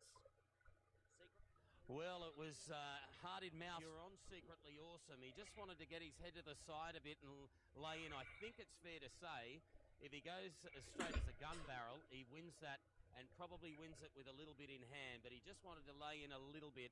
But you knew he was going to be strong late when stepping up to the mile. And Crestfield, they love to win a race, particularly during the carnival here at Scone. Of course, they're property to the north of the town, and he's got up in the last couple of boxes over a pretty gutsy Lando Bay, who fought on very resolutely.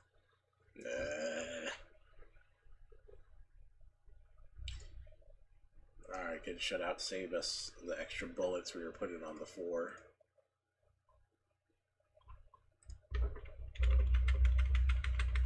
Alright, Mildura.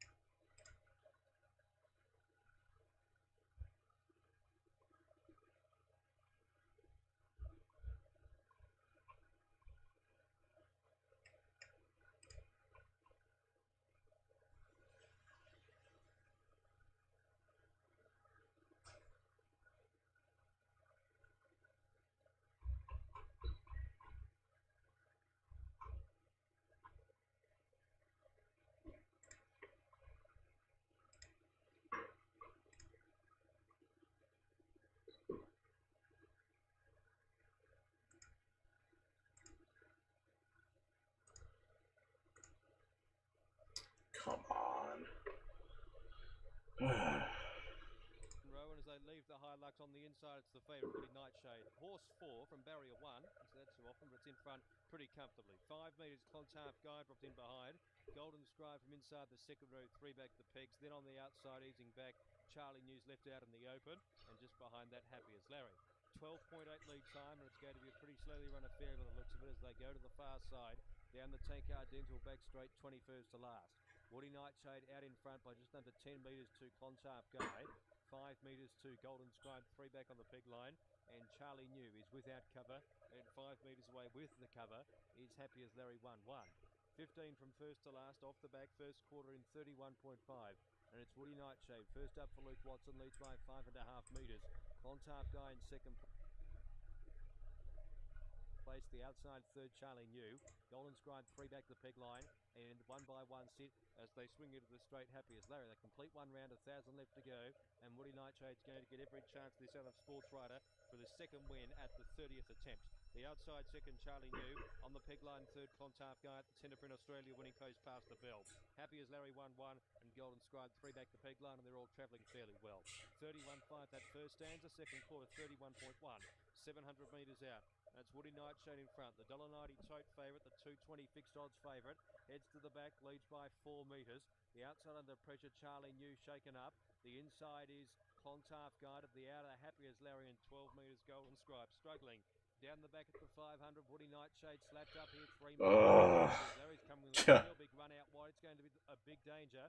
Clontarf Guy's going okay. Charlie New went roughly there, and then Golden Scribe, who comes again actually. Might not run last yet. Third quarter, 29.7 into the straight. Happy as Larry, the outside of Woody Nightshade.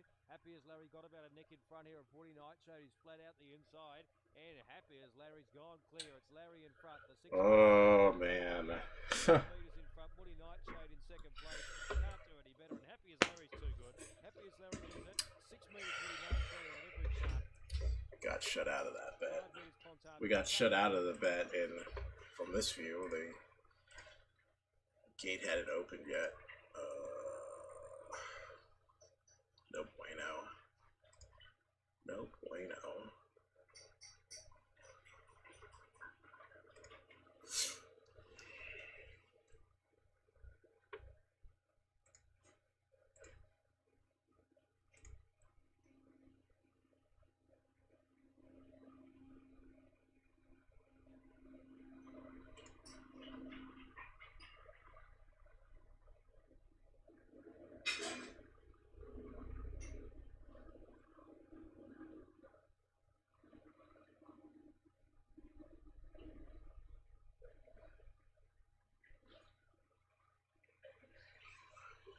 All right, G-Long.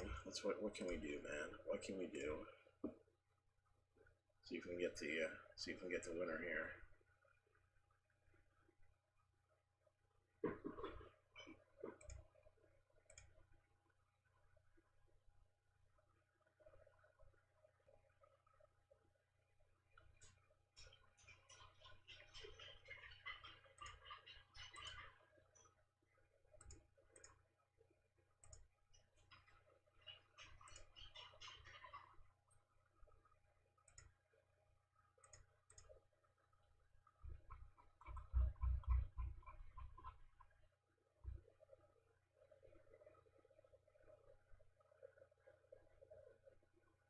On a 1.5 mile maiden race. Ooh. Wacky.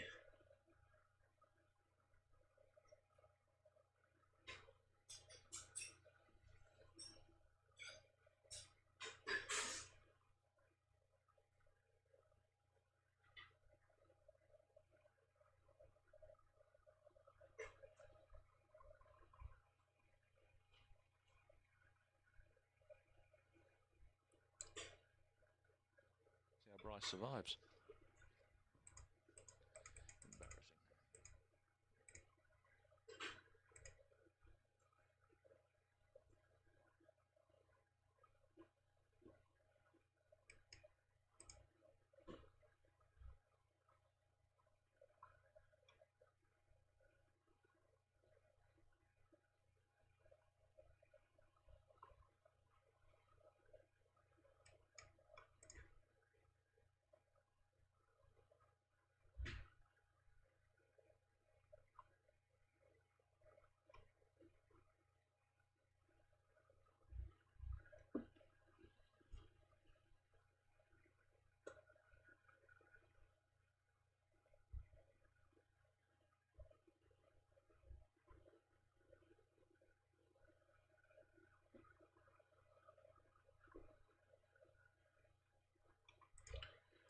Embarrassing. Alright, man, this is a ragtag bunch. So the one is a favorite. The one was getting bet. I don't like the one at all.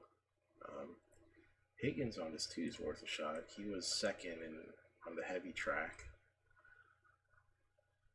0 for 33, not very nice, but his best races by far are going the long distance.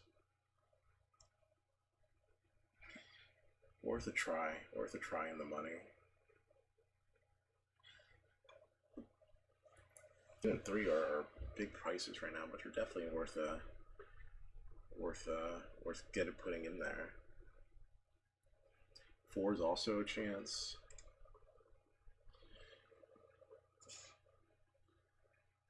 5 would be a really hard sell. So 2, so we like the 2, 3, 4. 2, 3, 4, 6.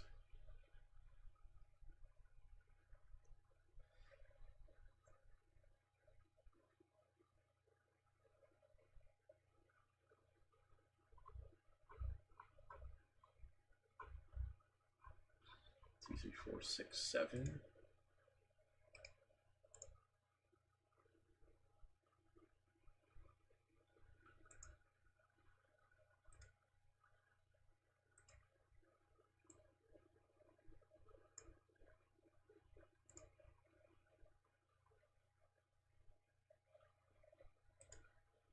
There's Hayes and Daberneg on the 10.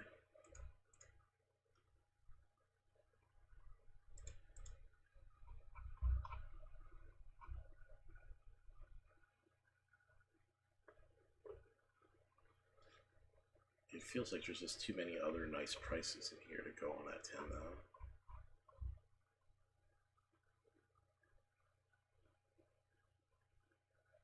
Across Energy Raider in the blue. And we're shut out. Stupid.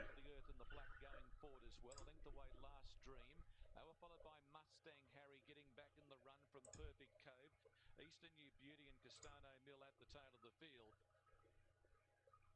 Fez for sure took it up from Morvarine at the turn out of the straight, leading 2.5 Sandman. Magic Khan back on the fence and a length and a half away, making ground. Sir Wingo a little bit deep in the turn out of the straight as they go up the side of the track is Salt of the Earth. They were followed by Mustang Harry, then came Last Dream on the fence, Perfect Code. Energy Raider given time to balance up, settles okay, third last the filly from Castano Mill. Eastern New Beauty is the tailor. As they go up the side and head to the back straight now, and Fez for sure a loud stride, led by a length and a half Morvarine. A length away, Magic Khan back on the inside and 3/4 back to...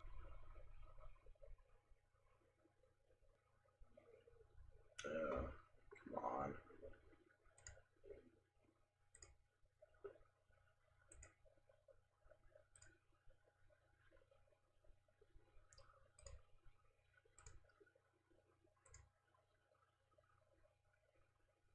Khan.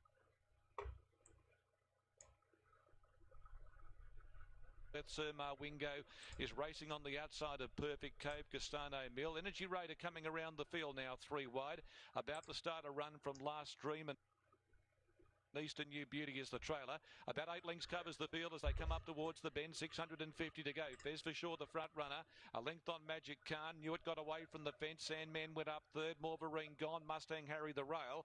They were followed by Perfect Cove coming around the field with a runner Salt of the Earth.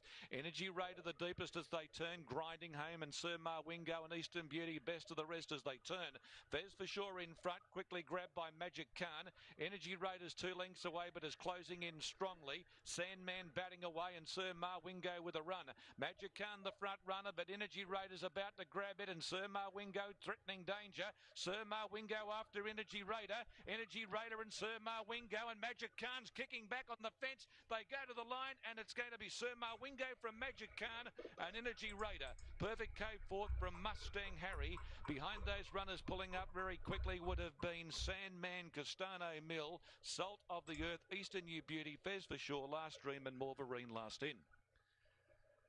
Sir Wingo, Jason Maskill got the back of the favourite for the race, Energy Raider, who loomed to win the race.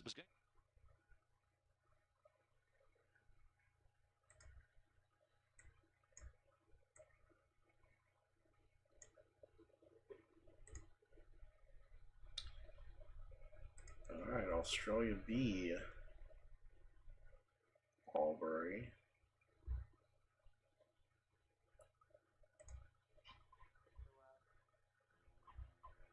With Ivy's Bell really well supported here. 440 into 260 Ivy's Bell. Raw Fighter, $3 out to 390. And MacGyver's Me Mate, 550 into 460. Just Business, 310 out to 550. And then it's out to Maccara 2 Boys at $23.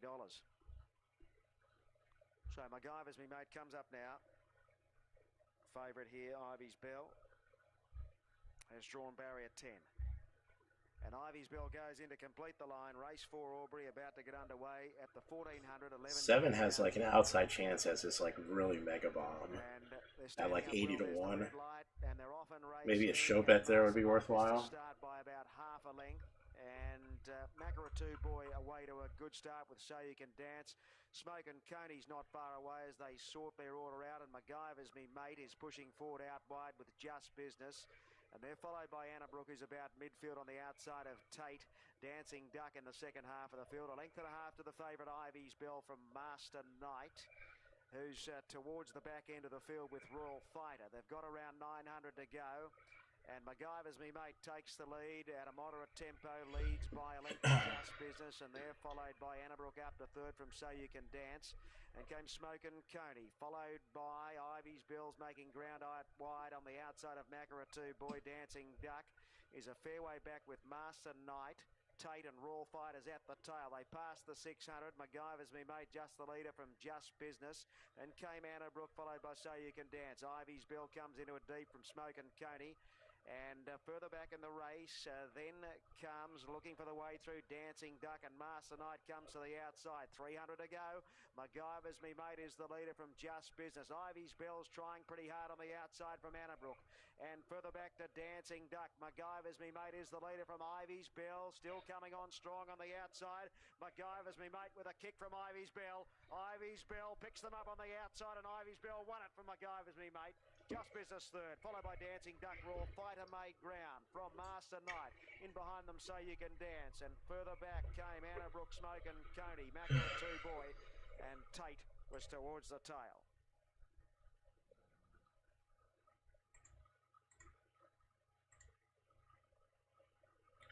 Alright. I'll tell you, we are holding on to this $13.01 like our life depends on it.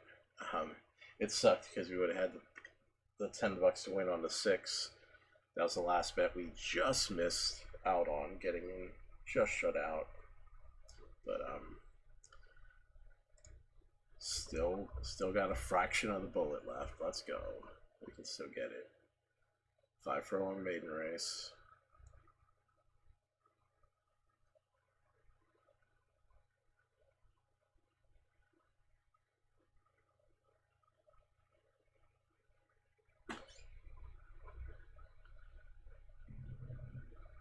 One's going to have to overcome a brutal post. So jockey. So he rode the 1 last time out. It was an okay effort. Now he jumps to the 2. He's coming off a layoff. Interesting. 3 looks a touch slow here. 4 scratched. 5 is a favorite. 2 good efforts so far this year. Hasn't put in a bad race, but hasn't put in an impressive race either. 6.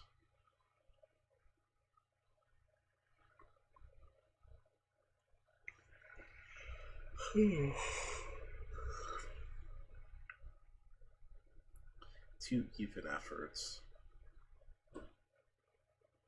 Really good trainer. This preparation, it's been wide. 7 scratch. To do work. Let's go with the 8 here. Tony CT, yeah, so the trainer already has a win today. Fires back off 6 days rest. Gets the inside, yeah. I'm going to assume it's going to show speed here. Didn't look great though. Sixes and a nines no good. 10's not a worthwhile chance. 11 scratched. 12. I have to pass. 13's also a pass.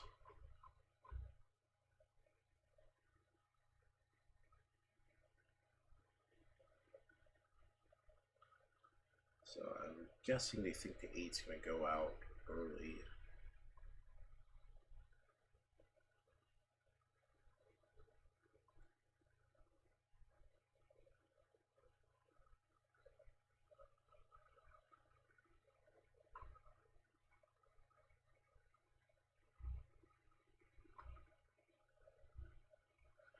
And it makes sense. The 8's last race coming out of a much faster race than the 6 at Gold Coast.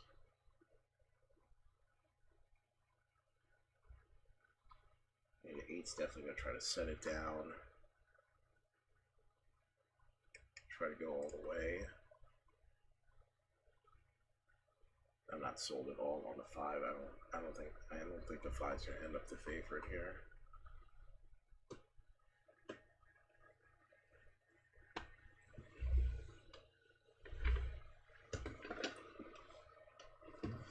Anyways, last time the 2 came off a long ass layoff, he ran a really good second. It's also last race he came up lame. Interesting here.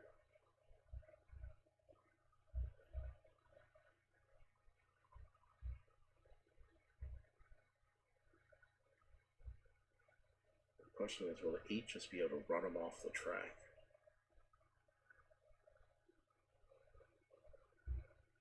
Is he just going to be able to run him off the track here? Get out there early and then just outrun him. Oh. So suddenly there's 5 minutes to Australia's seed.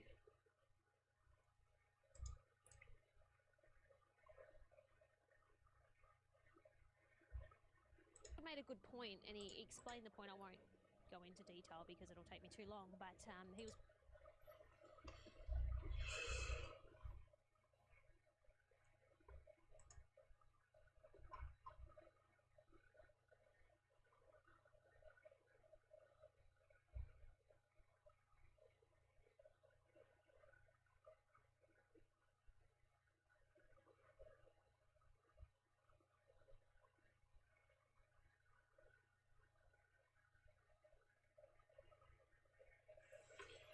So can we just have this run 8-2 here?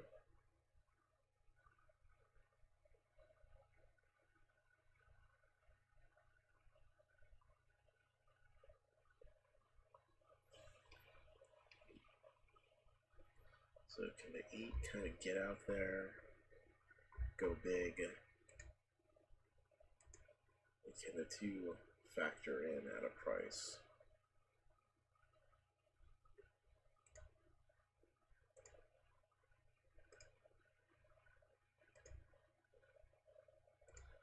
We have $3 straight. 8-2. And then we'll come back. We'll box seat 8-2 just in case that 8 decides, just in case the 2 decides he wants to sneak up in there. Be an interesting one. Alright, Riverina Paceway.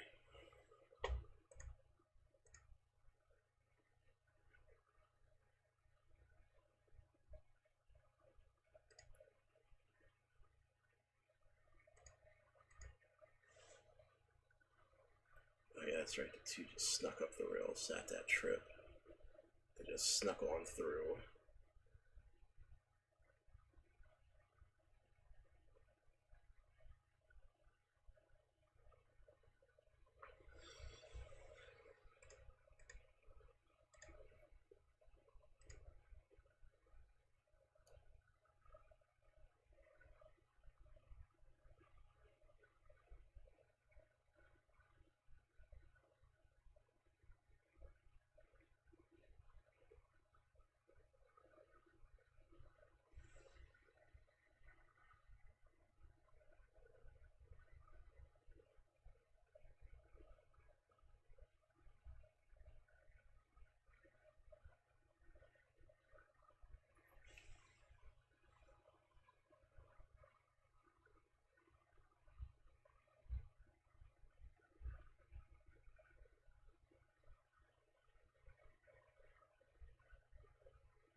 Philandering chef. I don't know why that's funny. That's a funny name.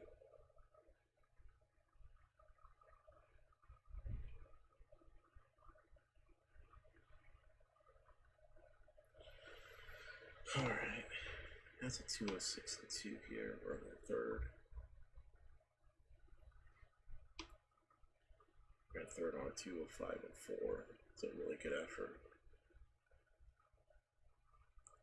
The lead race for the second row didn't look very good.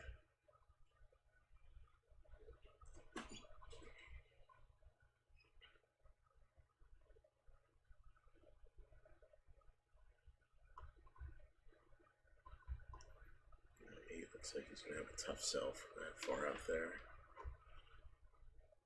7. Probably gonna have to wait on that one. Don't know what to think about the 6. Yeah, that long distance race looked good, barely lost.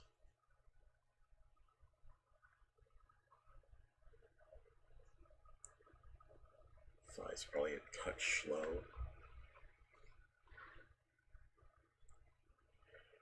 3 looks like he's ready for a sharp improvement. Has been terrible at this track though. That's a really big concern. Just go for 5 here. Last race. It was a fast race. And the 3's been facing some fast runners. Backs up in 6 days.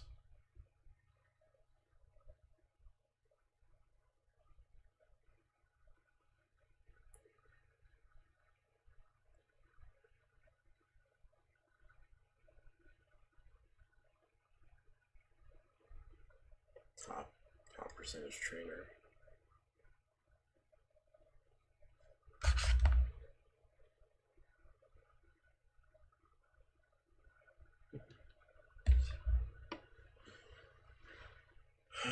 Five looks like he's just too slow for this bunch.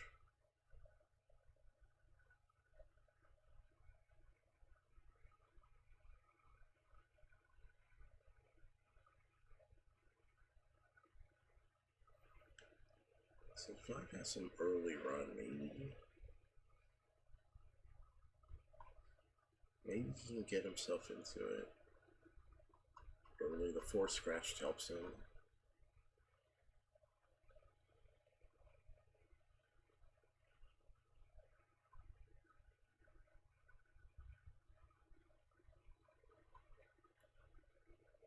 The 1 shouldn't show any speed. The 1 should show a whole bunch of nothing. God, the 3's just so weird.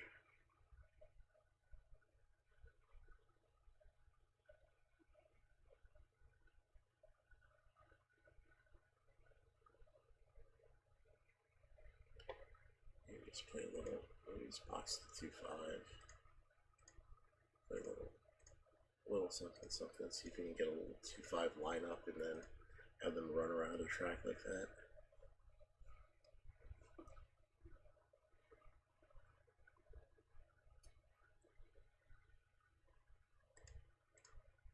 And we're just about set for a start. Ready to go. Set, green light, arms fold back, dancing in the dark, came off the arm well, let us roll, Jimmy Beach, Harry Ovens driven aggressively, there's good speed to the first turn, the driver on Harry Ovens working overtime. Jimmy Beach wants the lead though, and it's got the inside. It'll take the lead. Jimmy Beach from Harry Ovens. Let us roll hands up and dancing in the dark's going to land behind the leader. Then Philandering from Pete Mitchell. It was followed by Clowns to the left, who's 3 wide. Tinker Terror second last. And the last one is Safari Wildlife. They work into the home straight, 1,200 metres left to go. The favourites in front. Jimmy Beach held them all out here. Dancing in the dark on its helmet in second position. Harry Ovens forced to face the breeze. It's in third, and then came 3 back the inside, Pete Mitchell. It was followed by Let Us Roll, who lobbed the 1-1. Philandering Chef is 3 back the running line. Then Safari Wildlife going a little keen. Just got inconvenienced there as Pete Mitchell put in a couple of awkward strides in front of it. Well back second to last was Clowns to the left, and Tinker Terror is one of the last. To Cartwright's corner, 29 and 2 for the first quarter. And it's Jimmy Beach in front from Harry Ovens breezing in second. Dancing in the Dark leaders back in third. And Let Us Roll's got the 1-1. Pete Mitchell tapped along 3 markers. Philandering Chef, three running line. And then came Safari Wildlife from Tinker Terror. And one of the last is Clowns to the left as Philandering Chef now pulls out 3 wide and starts a mid-race move.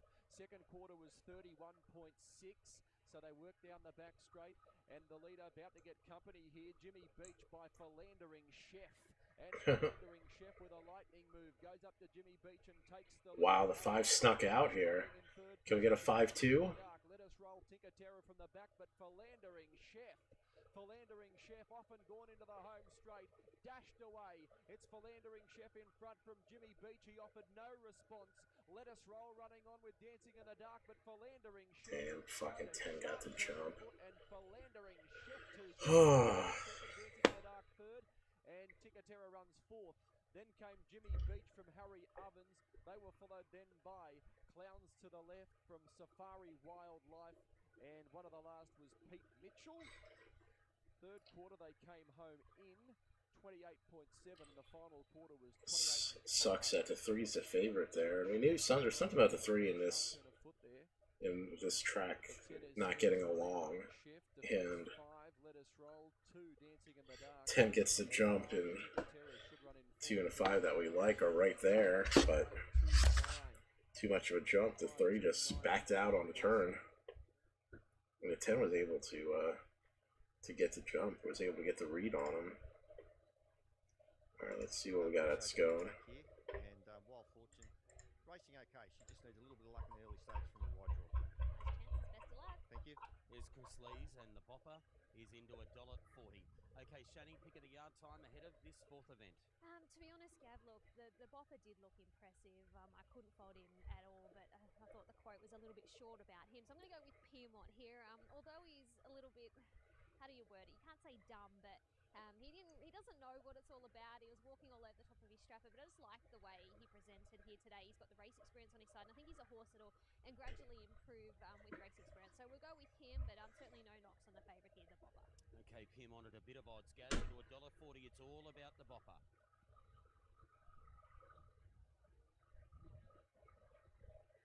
Chris has got a couple of them. Kinlock is very, very good. And this bloke here, he's maybe a shade below Kinlock, if you talk to Chris, but he's a family horse, and they've got a big rap on him, no doubt.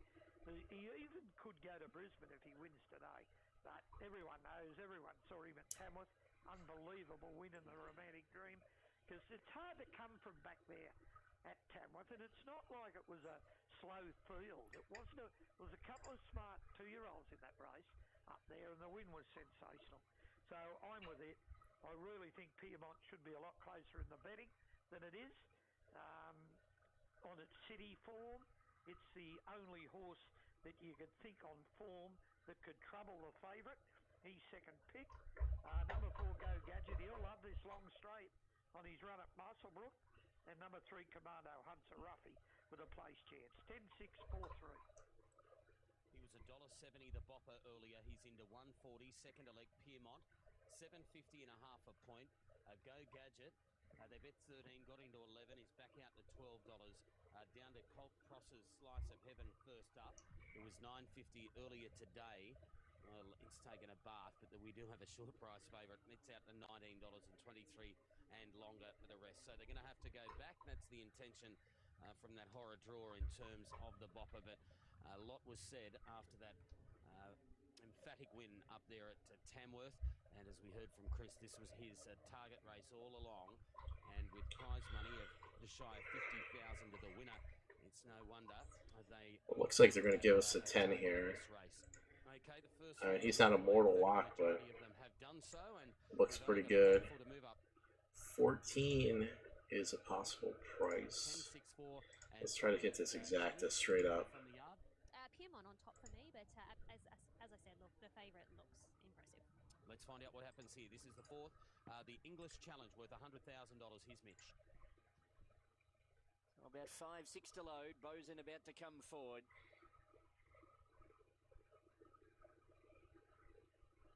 Okay, Mark, so last 5 to come up now. Point of attack getting ready. Go Gadget about to load up with Bosun. And then Commando Hunt and Piermont, who's drawn the outside gate. So the English 2-year-old challenge. The Bopper, all the rage. As short as $1.40 before the close of betting. Just Piermont to load. The clear second elect in the market at 6.5. Here's Piermont. About to come up.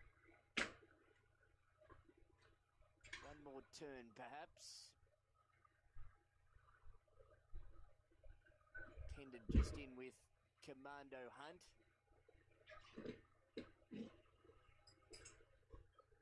So just some news coming through on the two-way to Chairman of Steward Shane Cutler next to me. So here's Piermont.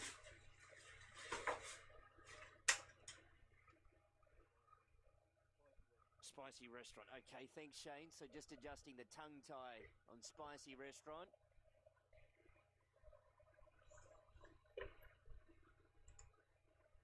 So it looks like it's right because Piermont's gone in. So stand by for a start. Ready now. Red lights. Go Gadget a little fidgety. Spicy Restaurant likewise. Set, they're racing now. The Bopper was about 5th and 6th into stride out deep on the track, showing speed. Slice of Heaven with Spicy Restaurant. Sea Boss will go forward, so too the Bopper. He's nice and prominent today. Piermont settles down 5th, then Miss Kajiki, followed by Atomic Feather. Behind those, Watch Me Sizzle settles down midfield as they link up with the course proper. Then followed by Prue's Prophet, Go Gadget. A fair way back is Bedazzle, 2 lengths Bosun. Then followed by on the inside Commando Hunt, Spanish Fighter. Well, we got a chance at 10, 14's in 5th or so, so we got a chance here. Come on, 14. He's on the outside in the gray hat.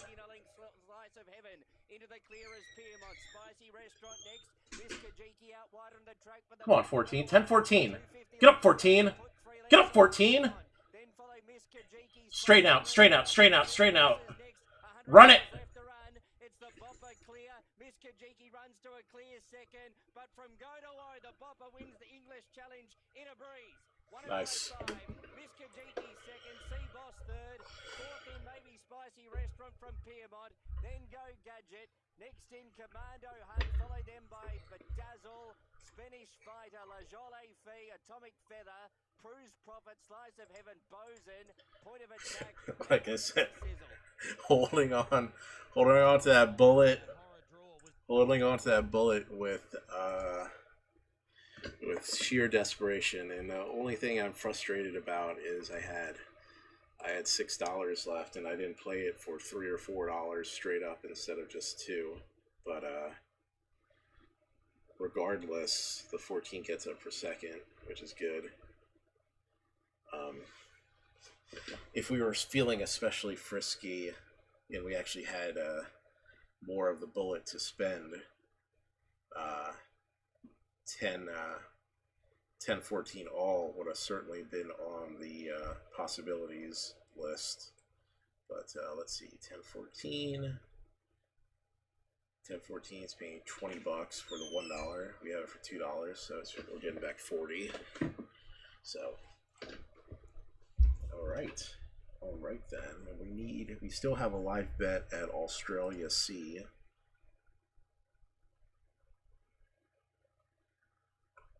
Who is now at an extended delay. That's no good.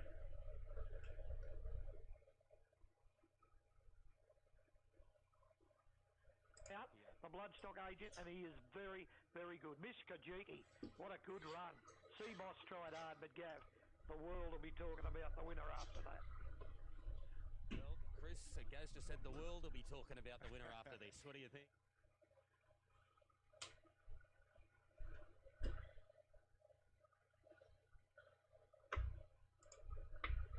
All right, Australia A.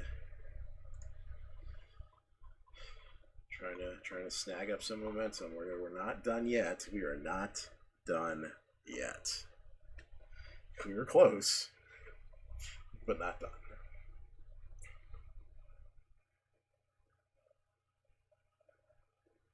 Mile-and-a-half race. Benchmark 58.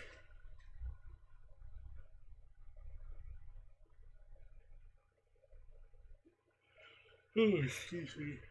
Oh, man.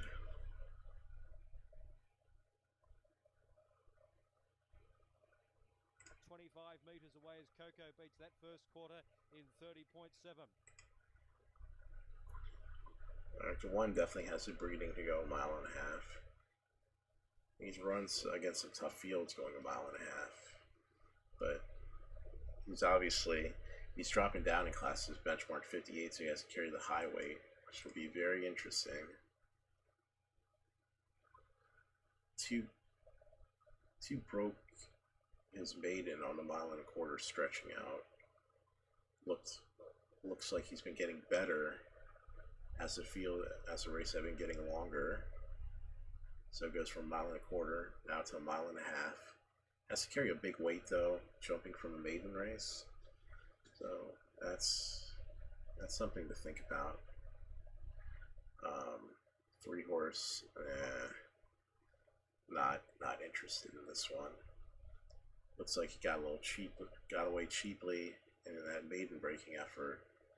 Didn't get away so cheaply in that last race.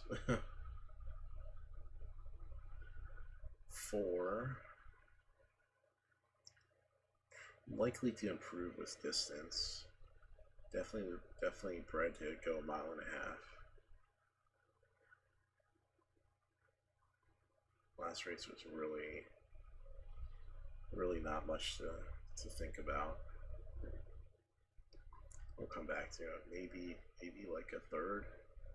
Gonna be hard pressed to be up close early.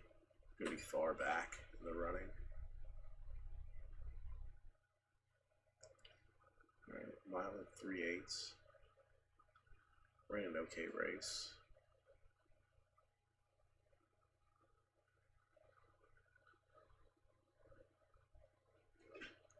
Has gone a mile and 7/8 and finished in the money before, so this distance isn't going to be a problem. Has been racing at the metro tracks. I mean, worth a thought. Gets Rawler. I mean, has potential. Has good reason to be looked at here. Rue de Ron.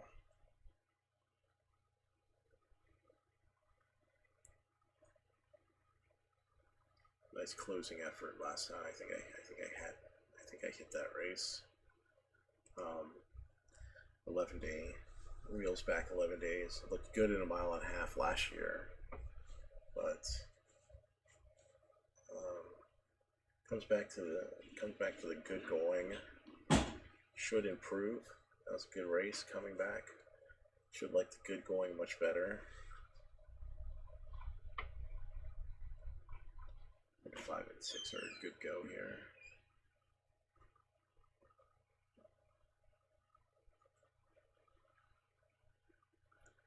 Seven's a weird one. Seven's a weird one. Seems to be okay at the distance. Okay effort last time, but it doesn't seem to be in the top 2 or top 3 very often. Yeah, the 9's a toss. 10's a toss. The 11's a toss. Okay. So we go to Geelong. We like the 5 and the 6. We're going to play 5-6 with the 2-5-6. And that's the last $4 that we have available to us until something goes official. Blue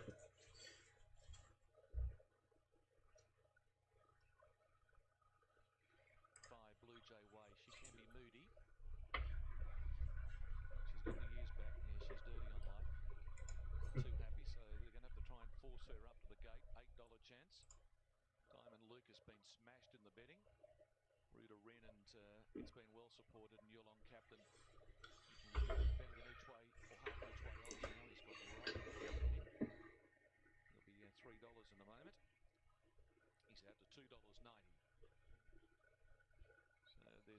4 or 5 of them pushing Blue Jay way to the back of the gate. It's weight of numbers that are getting her to the machine. And she now moves in. So we're waiting on Diamond Luke to get set. Progressive Young Stayer by Lucas Kranich. And Empress Selassie to move in. They're the only 2 or 3 out. Ruta Rin hasn't moved forward as yet. Long Captain finds a benchmark 58. The formula coming back from 64s and even a 70 normally sees them winning these types of races. But Diamond Luke has been smashed 5 into 340. Money just keeps coming. So Empress Selassie to move in. Ruta Rin comes up. And we're pretty close to a jump. Race 5 on the 9-race card. Brian Higgins rides exclusively ours in the next. Starters on his platform. Racing. Ruta Rin slow to go, and Diamond Luke didn't begin all that well. Yulong Captain's also slow to go. He's back last on settling down. Empress Selassie won the break wide out from Blue Jay Way. East-West in the lime colours going through now, looking for the front. Ellabella behind those running 4th, 2 lengths to Megahertz. Then came Last Dream. Launch Time getting a fair way back. Diamond Luke, Ruta Rin and Yulong Captain on the outside, a bit at the tail. So out of the straight the first time at the 2,000 metres mark, and Empress Selassie rolled and went clear by 2 lengths on East-West. 2 lengths away is Blue Jay Way. She's much, much handier today in the run.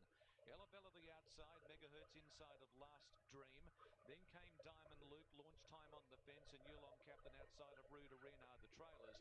Up the side of the 1,700 metres mark, and Empress Selassie on a good bridle. Leads the way by 2 lengths on East-West. A length and a half away is Blue Jay Way, and neck Ellabella, 2 Megahertz.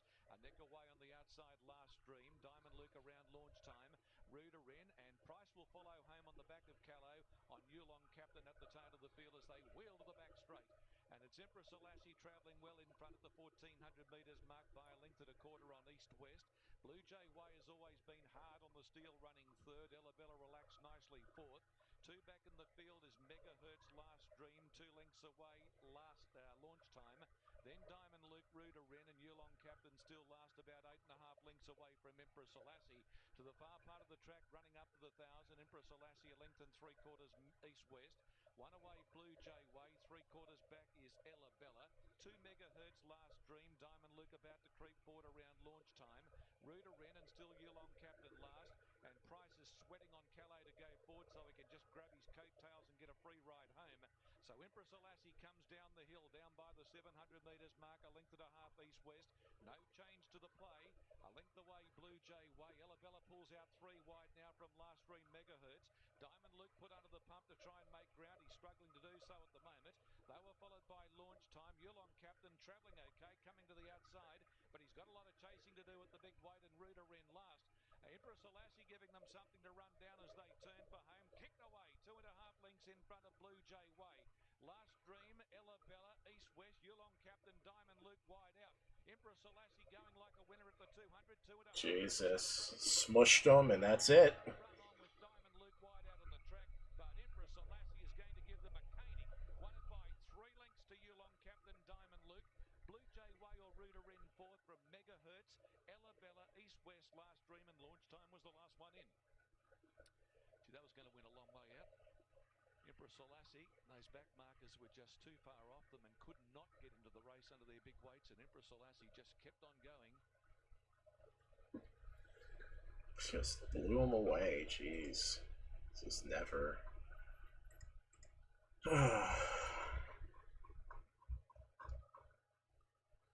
All the competitive runners were deep closers, and 3 was allowed to just set it and forget it. Racing well of late, Miss Elsie May placed 2nd in her last 4 runs.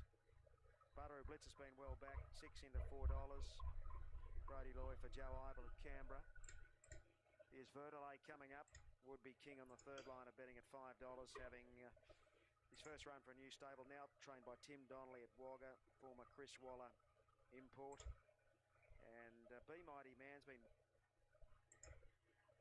well backed here, 10s into 6s. Up goes Dutch on the pond. Now Be Mighty Man to come forward. And Be Mighty Man, Tyler Schiller looking for a race-to-race double aboard the Dave Hayward trained gelding. Man, oh man, look at that. Who Look at the 20-cent super payoff with a 10 winning. They give you the heavy favorite. Got to 14 home. By the way, the 14 paid amazing to place, even with the heavy favorite winning. Set for a start now. Race 5, first leg of the quaddie here at Albury. There's the red light. And they're off and racing. It was a great start. And Would Be King came out running with Witchblade. And going up on the pace there, also not far off them, is Lord Cedric, followed by Supreme Kitty, the inside, and Butteroo Blitz is rushing forward out very deep on the track. They're followed by Cash or Credit. Be Mighty Man, midfield, followed by Corks. Tippler has drifted back in the race, being followed by Euphemia, a length and a half further back to Verdelay. Ducks on the pond, and Miss Elsie May, the favourite, is back running last. Would Be King has the lead at the 650 by half a length to Butteroo Blitz, then Cash or Credit. Sounds Famous, Witchblade from Supreme Kitty, then Be Mighty Man from Lord Cedric. They're followed by Tippler. And then comes further back Miss Elsie May to the outside from Euphemia, Ducks on the pond, Corks and Verdelay. 350 to go. Would Be King in front of Butteroo Blitz, Cash or Credit. Be Mighty Man down the outside from Lord Cedric, and Miss Elsie May is unwinding right down the outside. Would Be King in front of Butteroo Blitz. Miss Elsie May still coming on the outside. Would Be King pulling out plenty. Miss Elsie May's the big danger coming after Would Be King. Would Be King clings on, and I think Would Be King has just won it for Miss Elsie May. Third's a Photo. Butteroo Blitz, Euphemia, then came Cash or Credit. Going to step away for a quick second.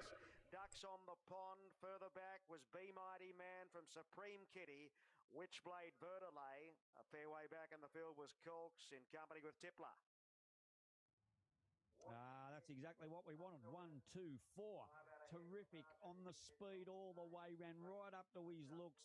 Tim had him ready to go, and I think there's a fair bit left in the tank for Would Be King at $4.10 he got into. End up starting 3 equal favourites, and they've trifected the race. Miss Elsie May, massive from back there. That's the furthest back I've seen her.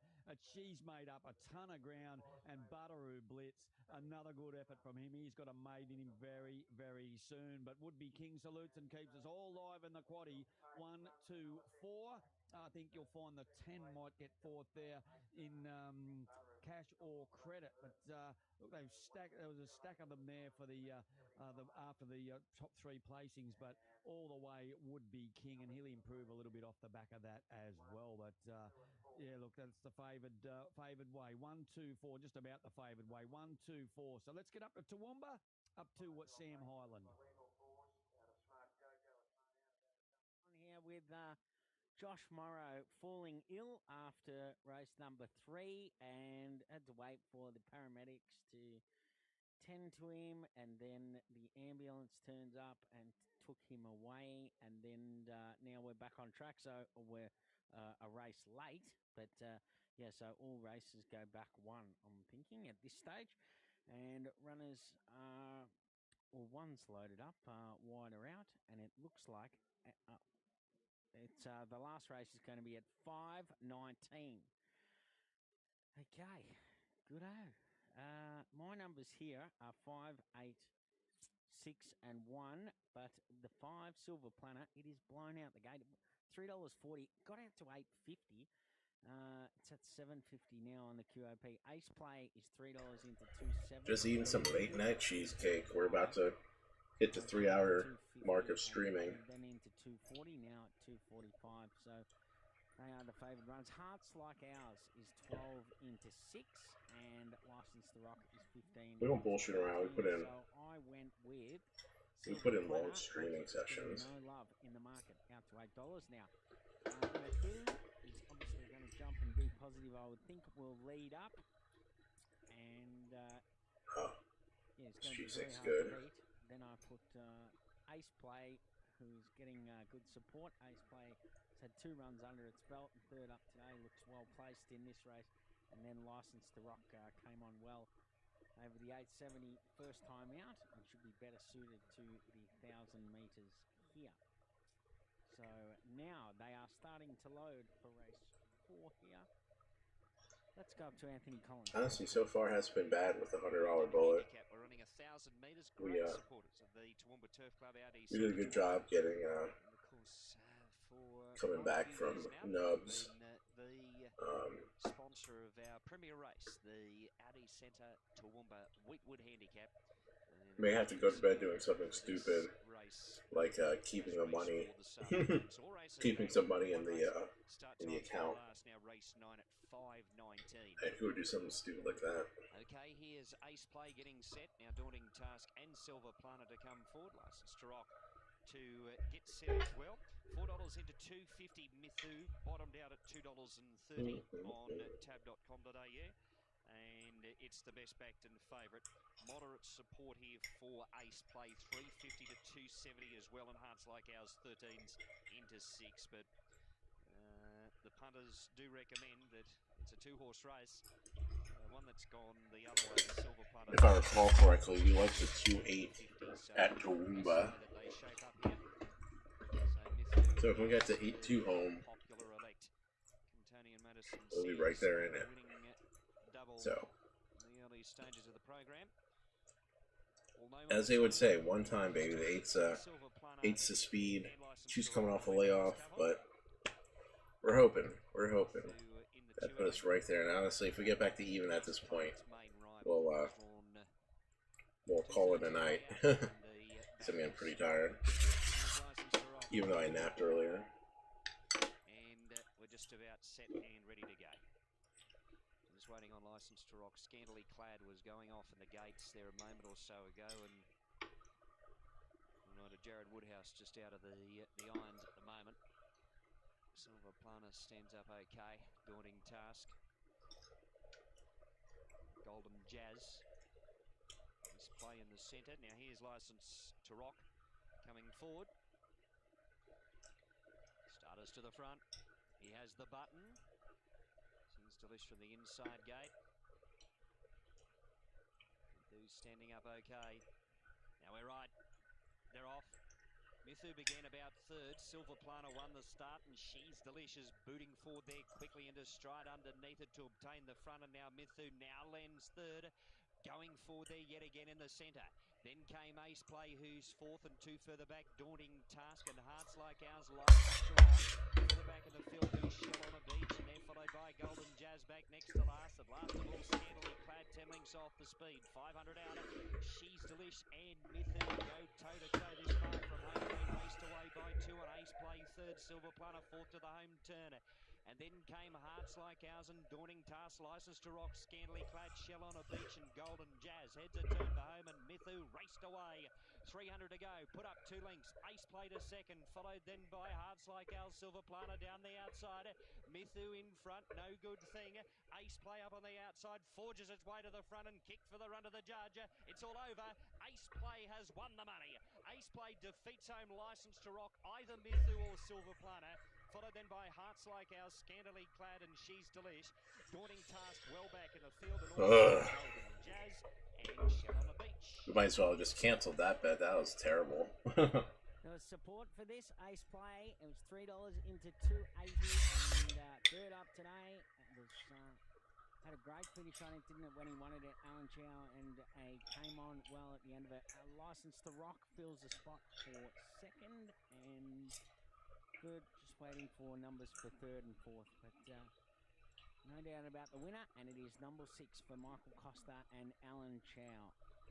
License to Rock made good improvement from that first up run and was better again at the 1,000.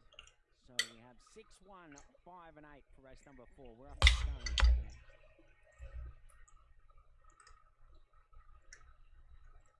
All right, let's see what we can do at River Arena Caseway.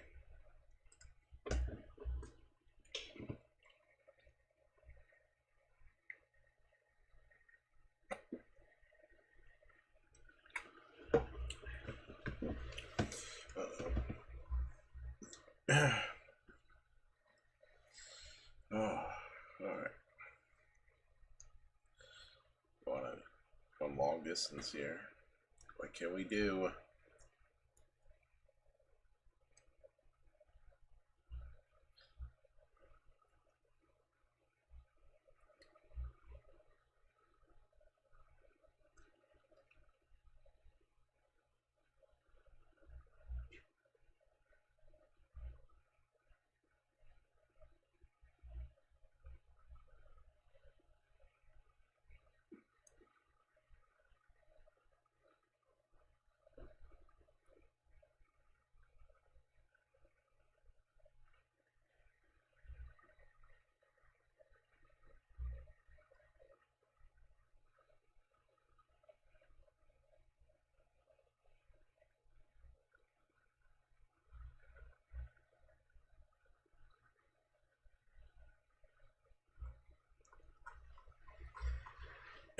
Interesting bunch here. Interesting bunch.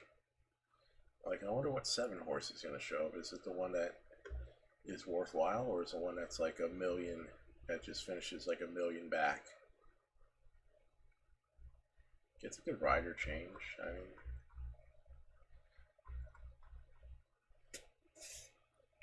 ugh.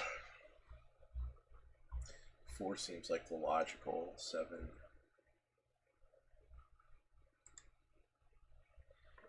with the 4-6. We just take a super ultra flyer on the 7. Hope we can show up the good version of the 7.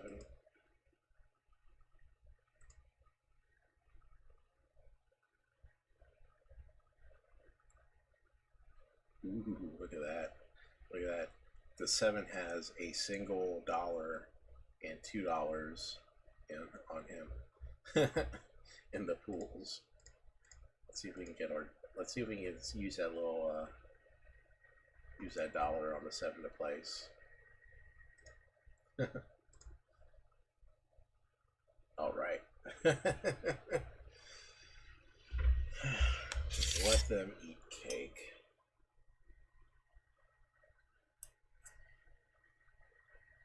Let them eat cake.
Alright, 7, show us a race, man. Well, show us a race, 7.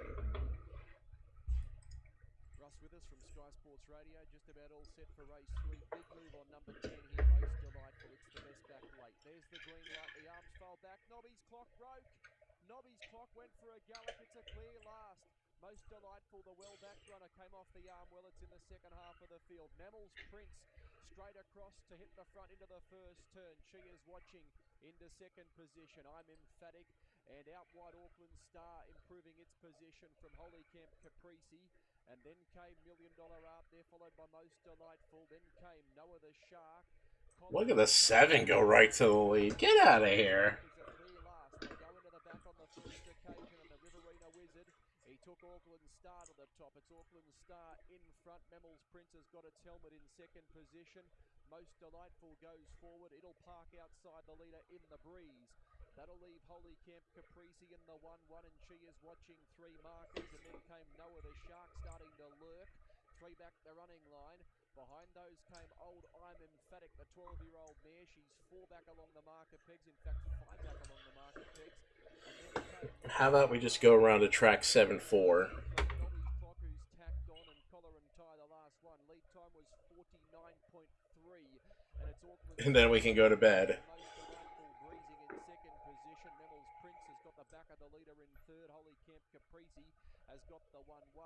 She is watching as 3 back along the marker pegs, and I'm Emphatic as 4 markers. Then came Noah the Shark, $1 Million Art. Second last is Nobby's Clock as they work past the post with a lap to go. And collar and ties the last one. First quarter was 31.5. They worked the Cartwright's corner here.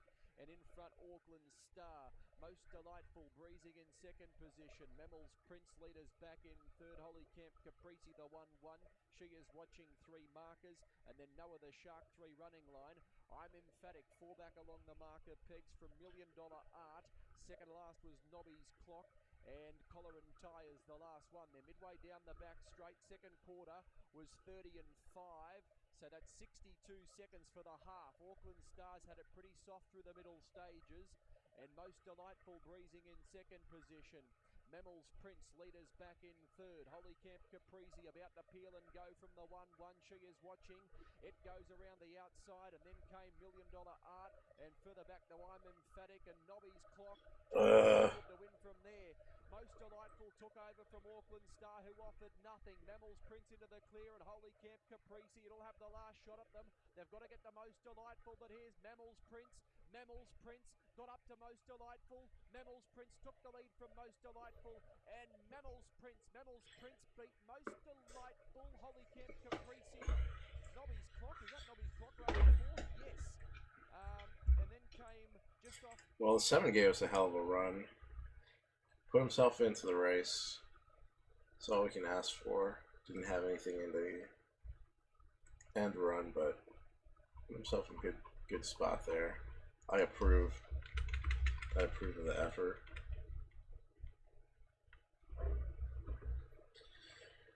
Alright, Scone, what do you got for us? What do you got for us?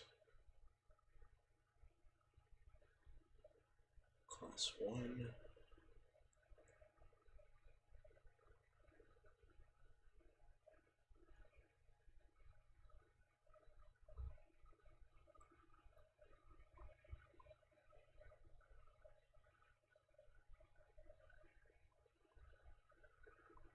Interesting. Sam Clinton ran race 2 last out, and now it's riding the 3. Interesting. 3's coming off a layoff after a pretty good effort. 2 really respectable barrier trials. Interesting. Big price too. Big price. Let's look at the Aussie market. Scone. There we go. 3's 13 to 1 there. 2's the favorite. It's weird. Weird here.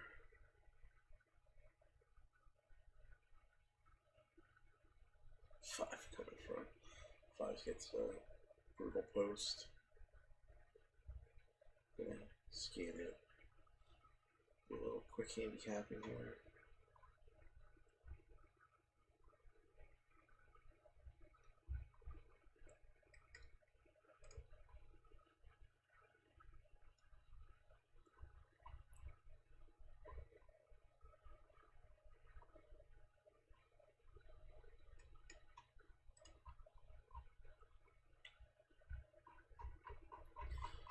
What are we gonna do with it?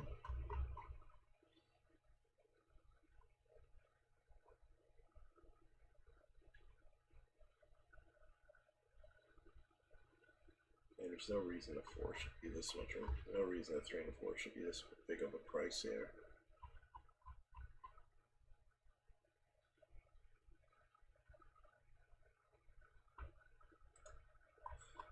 They're all over the 2. Makes sense.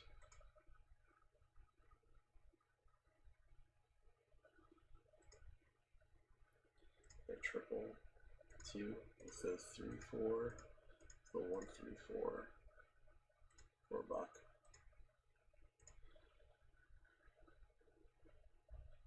Yeah, the balance is 3, and then we'll put $4 to win on the 3.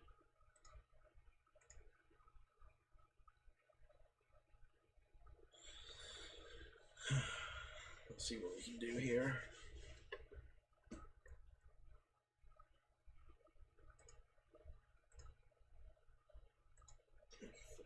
$42-month service reminder.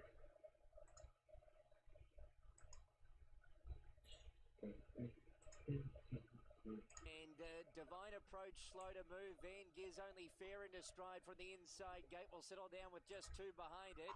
First one out was Bonnie Joy out deeper in the track with Nikki Rose and showing speed. A fortunate last with Special Privilege.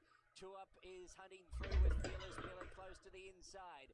Bella Deals right off the track around midfield with Liberty Head Modernity. Then followed by Tango Steps and Sedona. On the inside, Van Giz picking up, taking all the shortcuts on the rail, then Spilt. Intimidating's back third last with Legend of Oz. And last of all is Divine Approach. Around the corner, 450 left to run. Fearless Miller on the inside, just from 2 up. Liberty Head, a fortunate lass. Special Privilege runs on.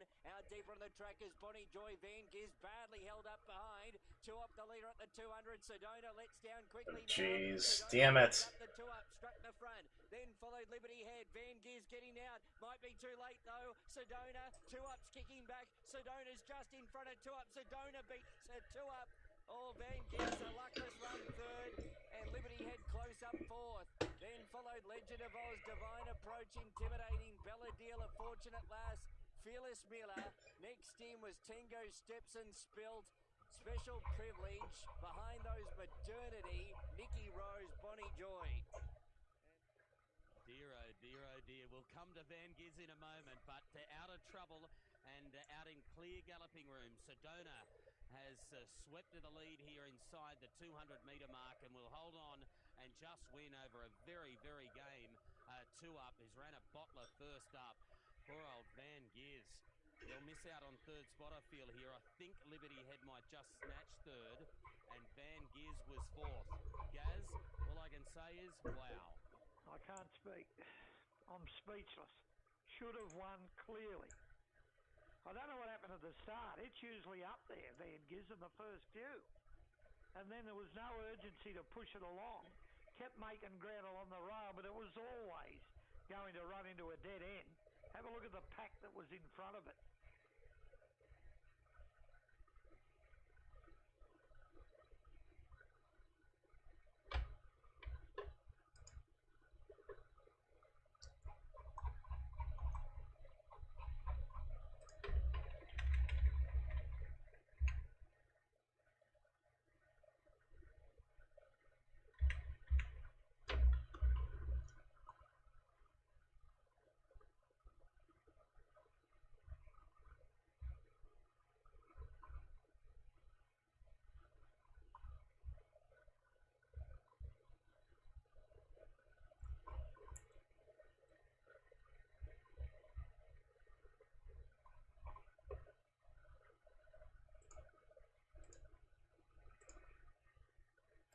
I don't know why the 6 is 12 to 1 here.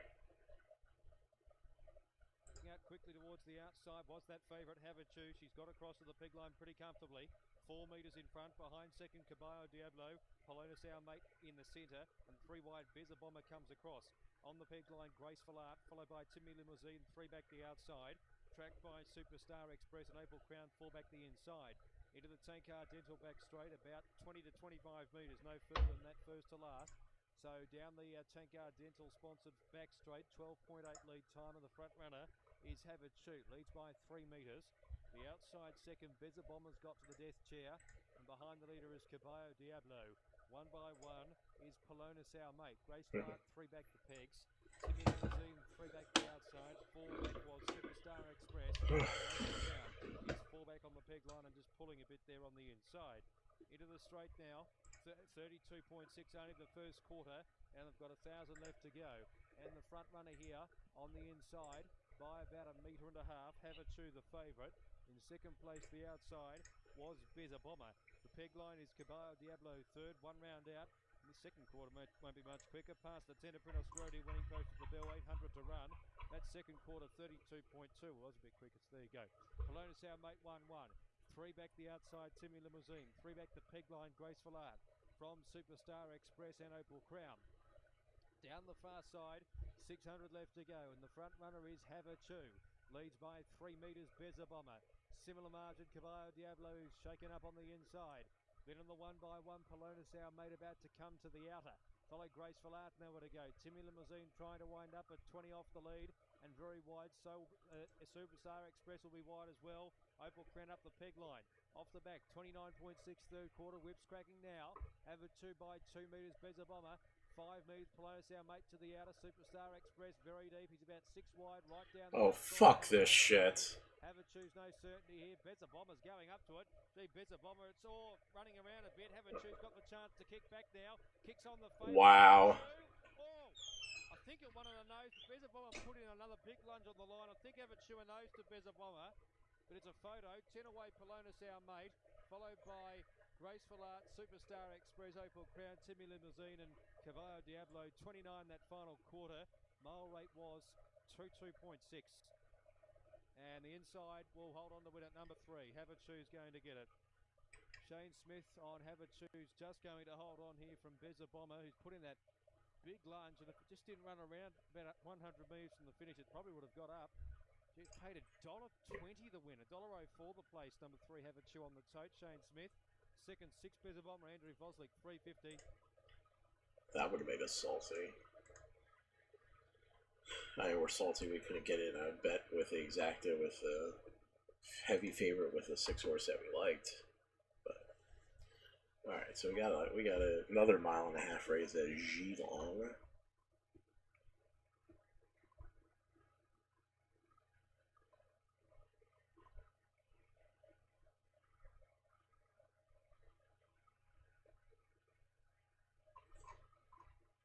So last race we saw the 3 basically just slow down the pace and then just run off comfortably.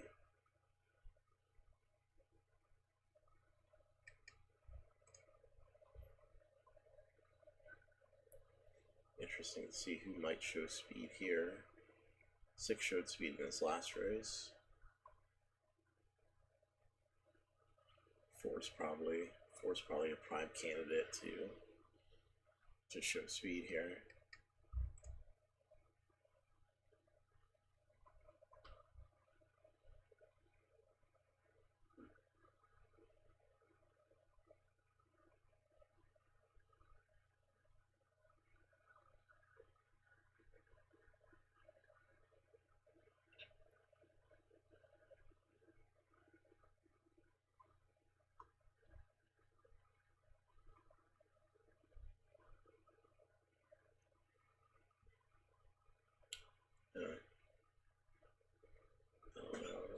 One seems way short.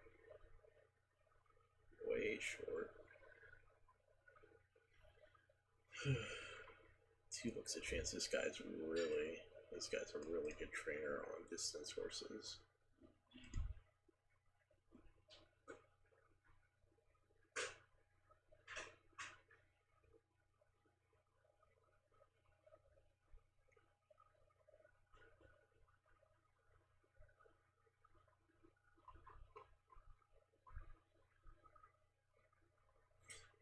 If the 2's not ready to win this race, like, I don't know. The horse ran in $1 million race as a maiden. So obviously they had very high hopes of him going the distance. And he's 3-2. 3 looks like a good horse. And the rest of them kind of stink. Alright. See if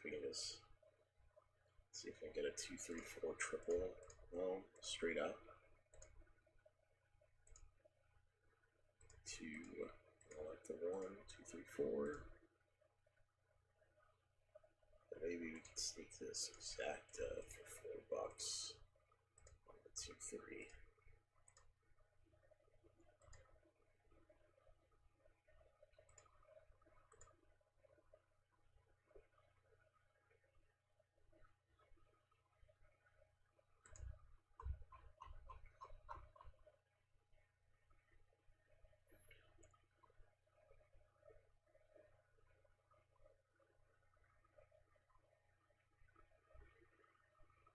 Starter to get ready. He's just about set now.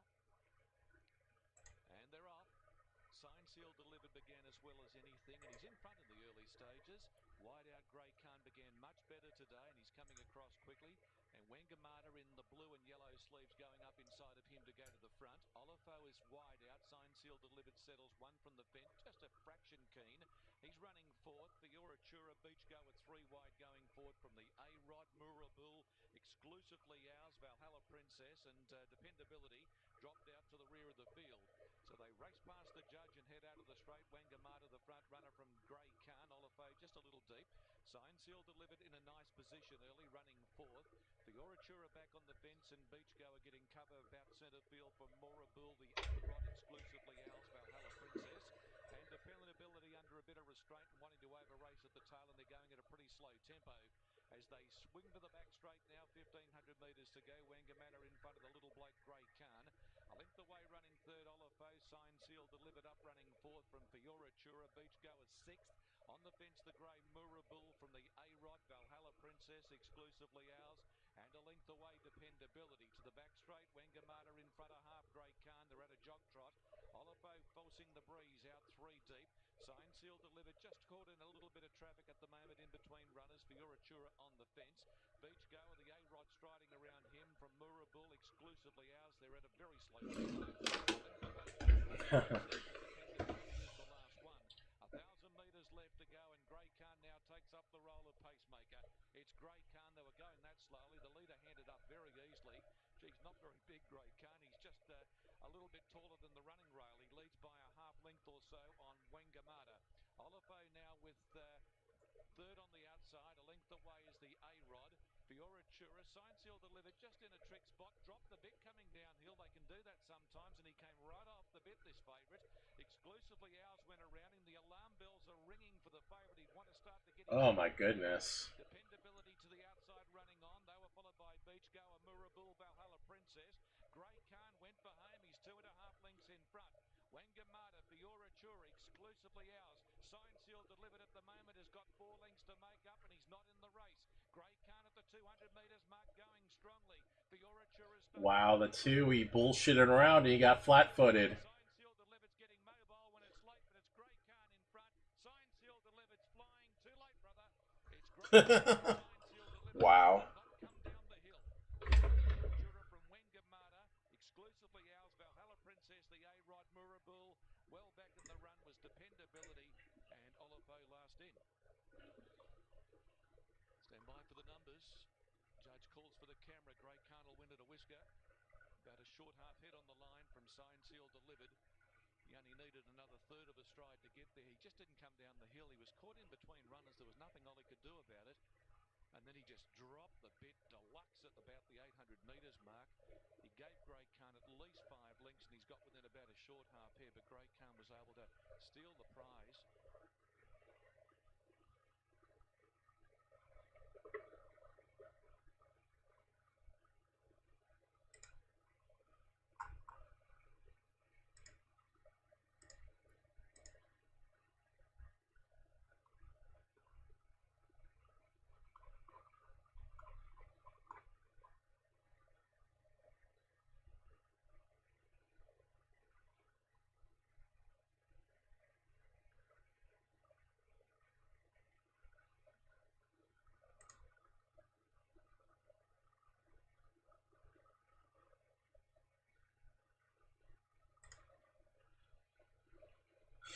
Alright, off speed. What do we got here?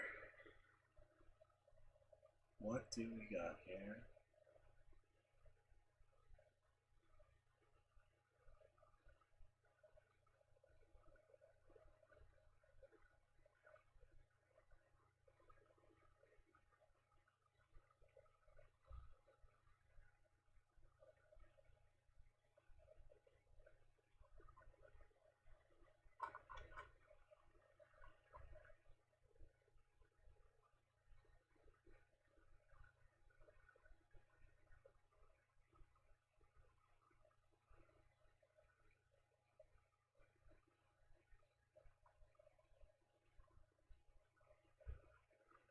Is about to come forward now to barrier number 2. Inside gate Magic Merv.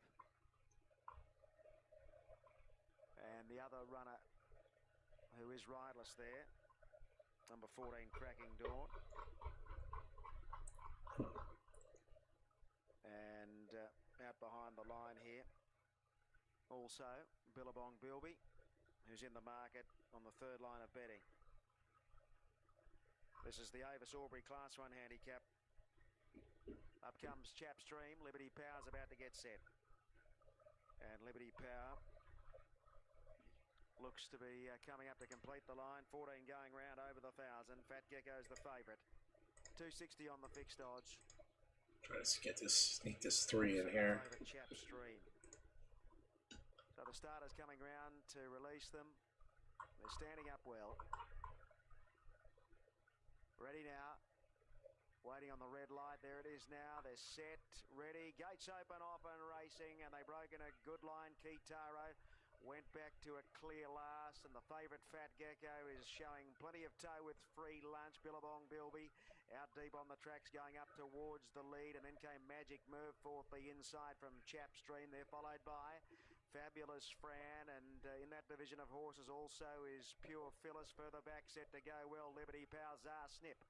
A couple of lengths, Key Taro, Al Romeo, Cracking Dawn and Schwab Dogs at the tail. 4:50 to go, they straighten up. Fat Gecko is the leader from Free Lunch. Chapstream gets out to the middle of the track there with Billabong Bilby. Pure Phyllis is the widest runner, and Magic Moves getting up along the inside with Fabulous Fran. Chapstream hit the front from Fat Gecko. They're clear of Free Lunch. Set to go well, Zar Snip. Get this 3 up. Right down the outside, but Too late, damn it. Too clear of Pure Phyllis. Zar Snip, Fat Gecko's getting a second win. Chapstream clinging on. It's a great finish. They hit the line and Chapstream. Oh my God. From Fat Gecko, Zar Snip, then Pure Phyllis. Al Romeo set to go. Followed by Fabulous Fran, Cracking Dawn, Liberty Power. In behind the Magic Move, being followed by further back Kitaro, Schwab Dog, Free Lunch. And towards the tail was Billabong Bilby. Damn it. Well, gee, that race changed complexion. The Fat Gecko led, and Chapstream ran straight past him and was going to beat him. He was out on his feet, and then he's rallied again, lady. He's a mad chaser. Him and Zarsnip, he might have just lost a bit of concentration, perhaps, Chapstream, but what a boy. Mitch Beery's had him 10 minutes, and he's won 2 races with him, and getting a tried horse with him. He's just hung on. Fat Gecko has got a nice future. Zarsnip was good, and Pure Phyllis with a bit of spice for the exotics, but you'll find the numbers of 4, 2 and 5, and 13 will get 4th. Let's get up to Toowoomba for with Sammy Highland.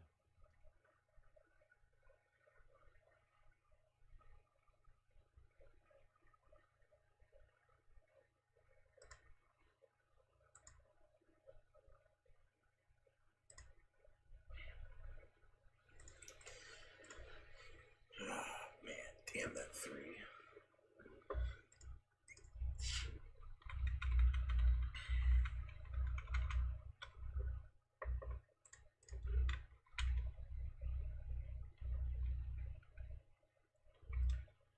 Race 5C. Alright. 5 furlong, class 1. 1 scratch, 10 scratched, okay. 2 comes off a nice maiden breaking win from the 11 hole, going 4.5.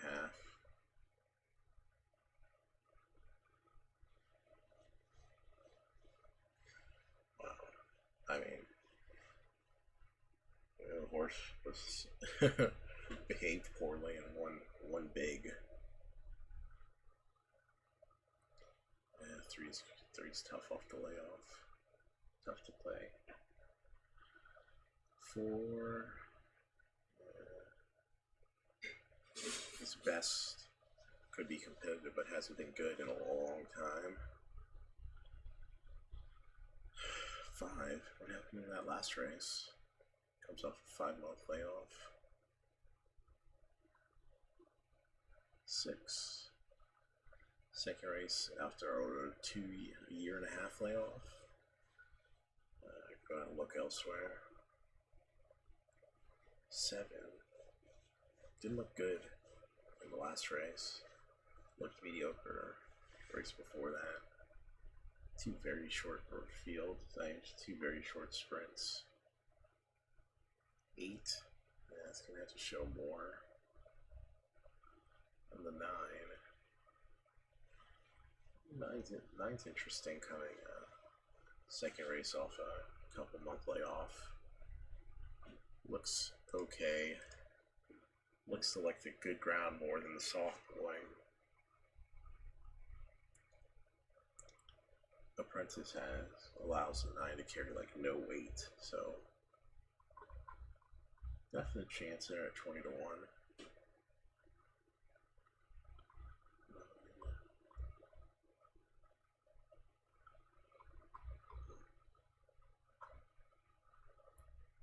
I mean, you have the 2, and then you just have a bunch of question marks.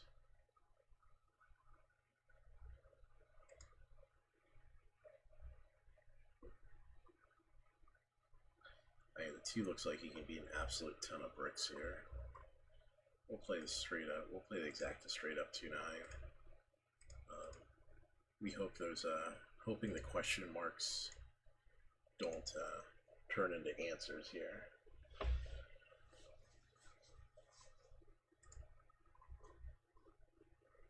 Like I said, 3's iffy.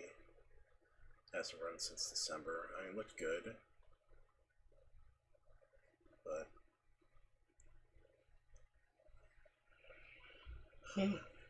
excuse me. Kind of, kind of a hard one to gauge there. 4 could be very good.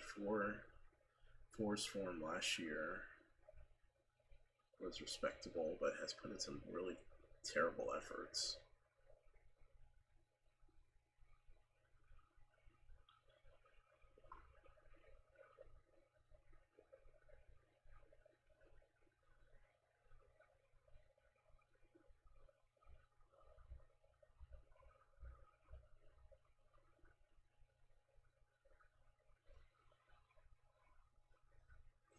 I mean, the 7 has to show speed. Coming out of those like super sprints. 7 showing speed is gonna make it weird for like the 4.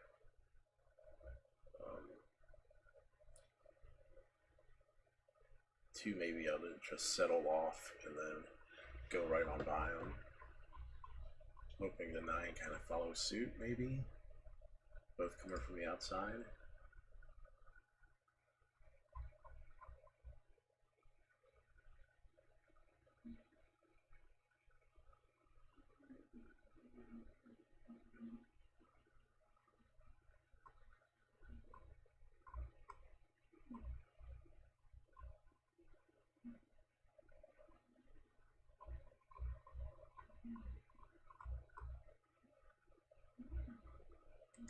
Interesting. This could be ugly here. Let me box a bomb exacta here, 8-9. This case could be really ugly.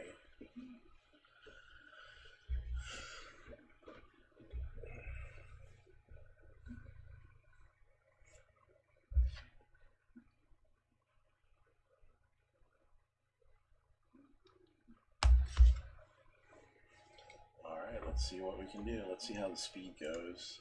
So Headspace, the favourite. Desi's Angel from the inside. Just waiting on the light to be switched on.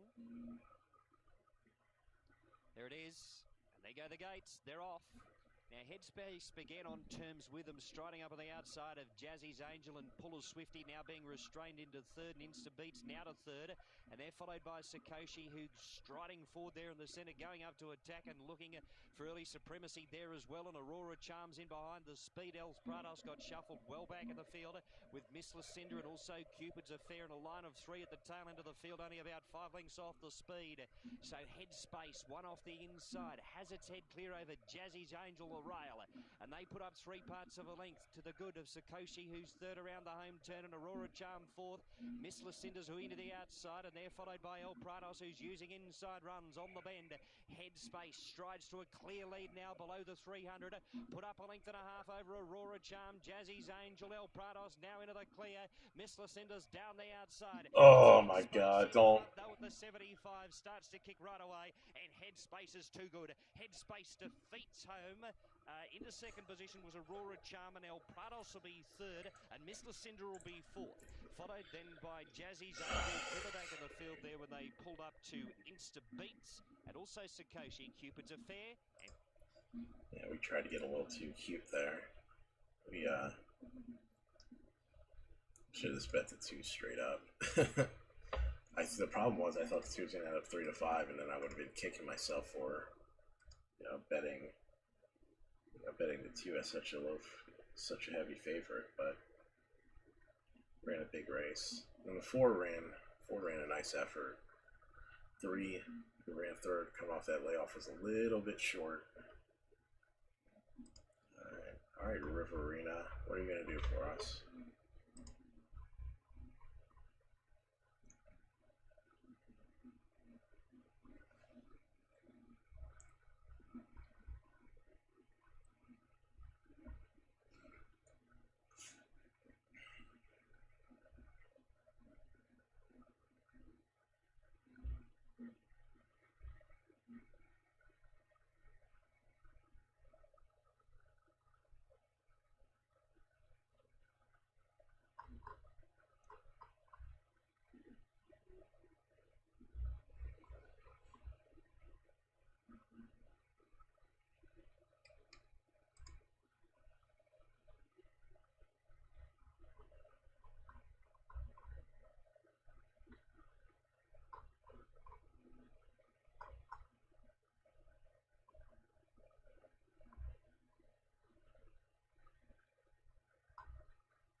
I mean,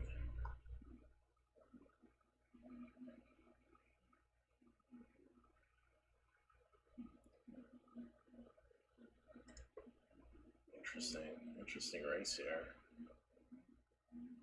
I mean, 4's like 1,000,000,000 to 1, and there's not a reason to necessarily go against the 4.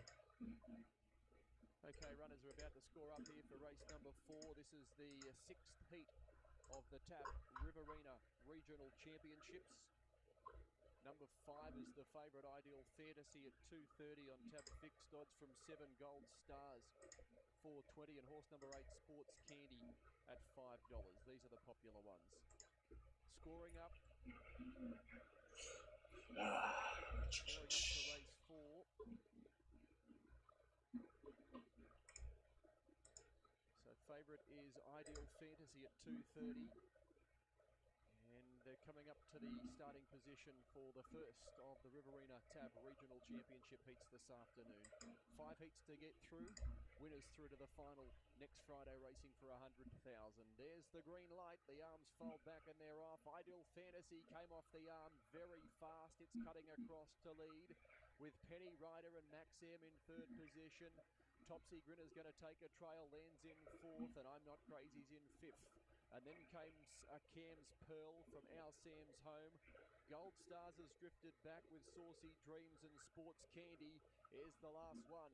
Into the back on the first occasion. Ideal Fantasy, the favourites in front. Maxam breezing in 2nd position. Penny Rider, leaders back in 3rd, and I'm Not Crazy lobs the 1-1. Topsy Grinner is 3 markers as they work down the back straight. And then came Cam's Pearl. It's 3 back the running line. From Our Sam's Home, it's being followed by Saucy Dreams. Gold Stars just in front of it. And last of all, as they work off the back, is Sports Candy. So they work to the side of the course with about 1,400 metres left to go in Heat 6 of the TAB Riverina Regional Championships. And it's Ideal Fantasy, the favourite, who leads. From in 2nd position, Maxam breezing. Penny Rider, leaders back in 3rd. I'm Not Crazy's got the 1-1. Topsy Grinner, 3 markers. And Cam's Pearl, it's 3 back the running line. Then came Our Sam's Home from Gold Stars, Saucy Dreams and Sports Candy. It'll be saved for one run at them. It is the last one. Lead time was 46 seconds flat as they work out of the home straight with a lap to go. Ideal Fantasy in front from Maxam Breezing in second position. Penny Rider leaders back in third. I'm Not Crazy the 1-1. Topsy Grinner 3 markers, and then came Cam's Pearl, who's 3 running line. Our Sam's Home being followed by Gold Stars, Sports Candy and Saucy Dreams as the last one. First quarter of the last mile was 30 and 5 as they work into the back, and it's Ideal Fantasy who led the way. Maxam struggling in second position. Penny Rider went past it.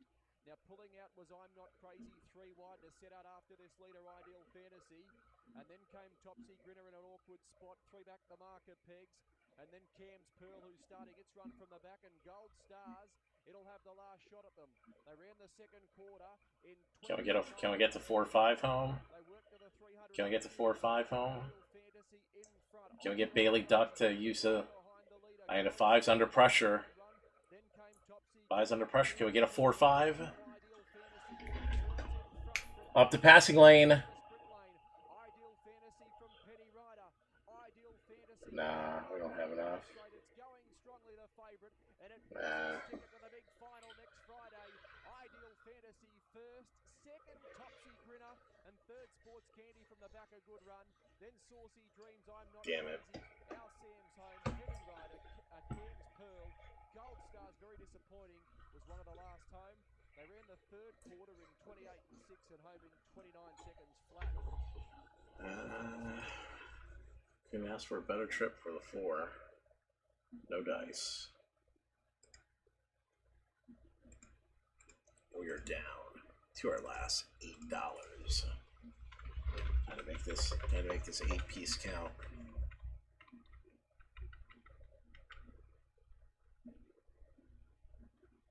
Time to make this 8-piece count. Alright, 7 furlong, benchmark 84, okay.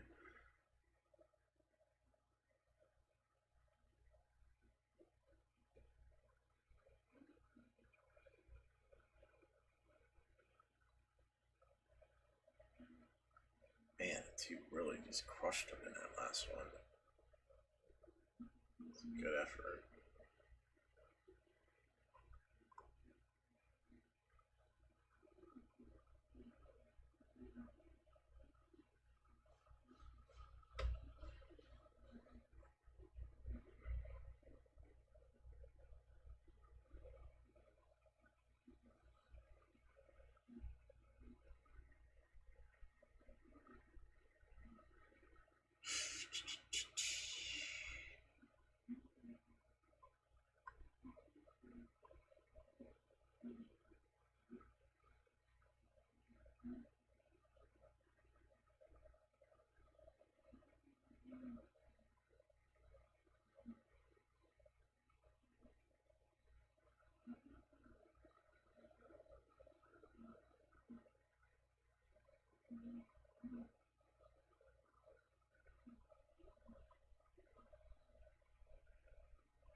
Two looks really tough to beat here. Let's play an exact $2, 2, the 6, 11, and the 16.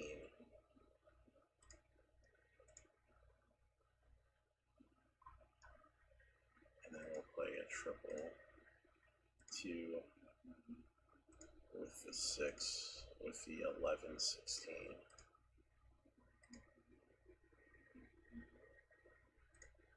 That will be our bullet. Oh no, we have $2 left. Unless we hit. Hit the target with Redemption Road's around fourth with Star of Harada, then Chalmers, 60 inside, 1 length away, Sneak Preview.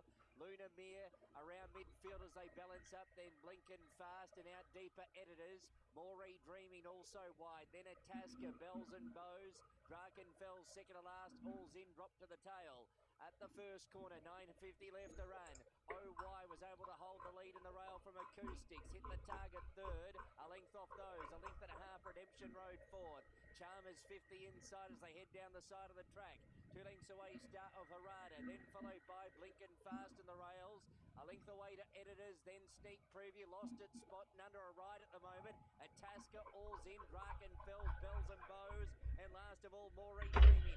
Around the corner of the 400, Acoustic moved up to OY. Hit the target quickly onto the scene. Then Redemption Road, Blinkin' Fast and Chalmers. Luna Mere starts to run on out wider. 200 left to run. Acoustics joined by Hit the Target. Luna Mere's into the clear at 3 parts of a length away. 125 to go.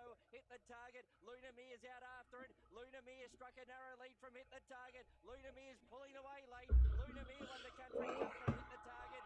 Sneak Preview got going late, ran third. Atasca fourth. Then followed by next in Acoustics, all's in, Redemption Road and Chalmers, Blinkin' Fast, Drakenfell's, Bells and Bows, Moree Dreaming, Editors, OY and Star of Harad. Oh man, and then they reversed the order in that race 5 at Moldera where we got shut out of betting the 6. Oh. Alright, so yeah, the end of our bullet here at Moldera, race 6. The last bullet, the last of our funds for the night. Went down fighting, that's for sure. Went down fighting.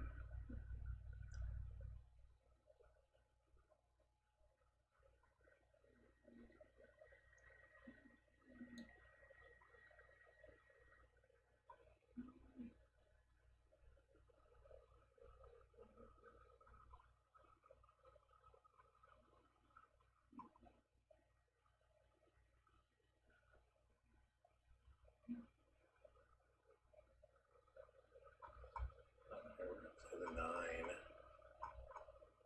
9 with the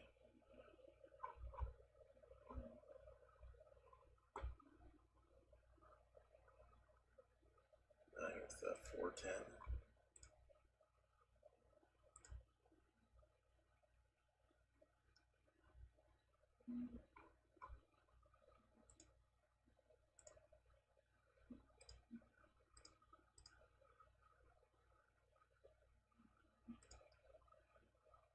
Here we go. Last bet of the night. Here we go. Protest uphill to the previous, second against first. 25 to 1 winner now of the first leg of the quaddie. They're off. Shady's Pursuit from the inside got out quickly. Away fast out wide is Hard Rock Shannon. And Paddy's Angel is also right up there into that first bend, but going through was Shady's Pursuit with Andrew Voslick and leads by 5 metres. Behind second, Hard Rock Shannon. Third, the outside coming across Paddy's Angel. 3 back the inside was Parisian Ruler. 1 by 1 Stonebridge Star. 4 back the inside Tail of the Dragon. And there followed Usage second last. And the favourite Glen Averil Girl was last of all. So down the straight. And they've got about 1,700 metres left to run now. And the front runner here and really putting the anchors out now. Shady's Pursuit by 4 metres. Hard Rock Shannon's got in behind in second place. Leaped in the open Paddy's Angel. Parisian Ruler 3 back the pegs. 4 back Tail of the Dragon. 1-1 Stonebridge Star. Usage 3 back the outside and Glen Averil Girl last. They went hard that first 2 to 300 metres. Now they've really slowed up. 43.8 lead time. Into the back, the Tankard Dental back straight. They complete 1 round and they've got about to 13.50 left to go. And the front runner here by 5 metres is Shady's Pursuit. Behind second is Hard Rock Shannon. Third spot, the outside is Paddy's Angel, and in fourth place, 3 back the peg line is Parisian Ruler. Stonebridge Star gets a nice run, 1-1. The favourite still last here. 4 back the inside, Tail of the Dragon. 3 back on the outside, Usage, and Glen Averil Girls going to have to sprint pretty quick. They've only gone 32 for the first quarter. It comes 3 wide though now. Glen Averil Girl looks to the left, coming 3 deep, closest to the grandstand. So down the straight, it sprints up quick now, Glen Averil Girl. It's only about 12 off the front now. Shady's Pursuit led at the bell past the Tenderprint Australia winning post. 2 metres Paddy Angel, the second quarter, 29.7, so they quicken up. Paddy's Angel, the Death Cheer, Hard Rock Shannon behind the leader. Then Stonebridge Star. Galloping there was Usage, got into trouble around that bend. Glen Everall Girls going to have to be the best horse to win. She is the best horse in the field, but she's going to have to be. Hard Rock Shannon next, and then came dragged down a bit on the inside. Parisian Rock. Oh, come on, 9. In the field there as they came down the go towards the end of the back straight was Tail of the Dragon. There was trouble there. Dropping out the leader, Shady's Pursuit. Hard Rock Shannon got checked. Nearly falling, Parisian Ruler and Tail of the Dragon got checked as well. Third quarter, 30.1. Whilst all this has happened, Stonebridge Star's taken the front 3 metres. Glen Everall Girls right there, the outside. Paddy's Angel under pressure. Hard Rock Shannon runs up behind them. Still coming. Come on, 9-10. Come on, 9-10. Don't put us out to pasture yet. No. Who's still about a length away. Stonebridge Star's holding well on. And Stonebridge Star rewarded for consistency. Came away. Stonebridge Star. Yeah. Rewarded. Fucking 1 almost falls over on the lead. And Shady's Pursuit. 30.4 that final quarter. That is enough for tonight. I am spent. It's a good long stream though. All these are good long streams.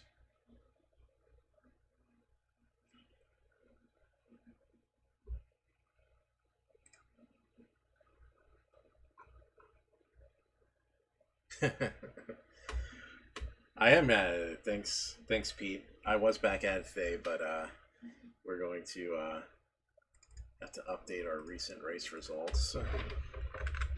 We are 14. We fired the bullet. No bueno, but that's how it goes sometimes. That is how it goes sometimes. Yeah, we looked pretty terrible in the last 3 days. Actually, we looked pretty terrible that past week, but that's how it goes. Thanks everybody for tuning in. Much appreciated. If you're on Twitch or YouTube or Facebook, like, follow, share. If you're on Twitter, retweet. Anything that just gets it out there is much appreciated. Obviously, the stream's in its infancy, but I'm just trying to get something started and see where it goes. But at some point, it would be nice to successfully actually hit some races. We did okay the other night, but we weren't streaming. Of course, no one saw it, so we've just been streaming. Holding on and putting in the hours. So we're just about to hit hour 4.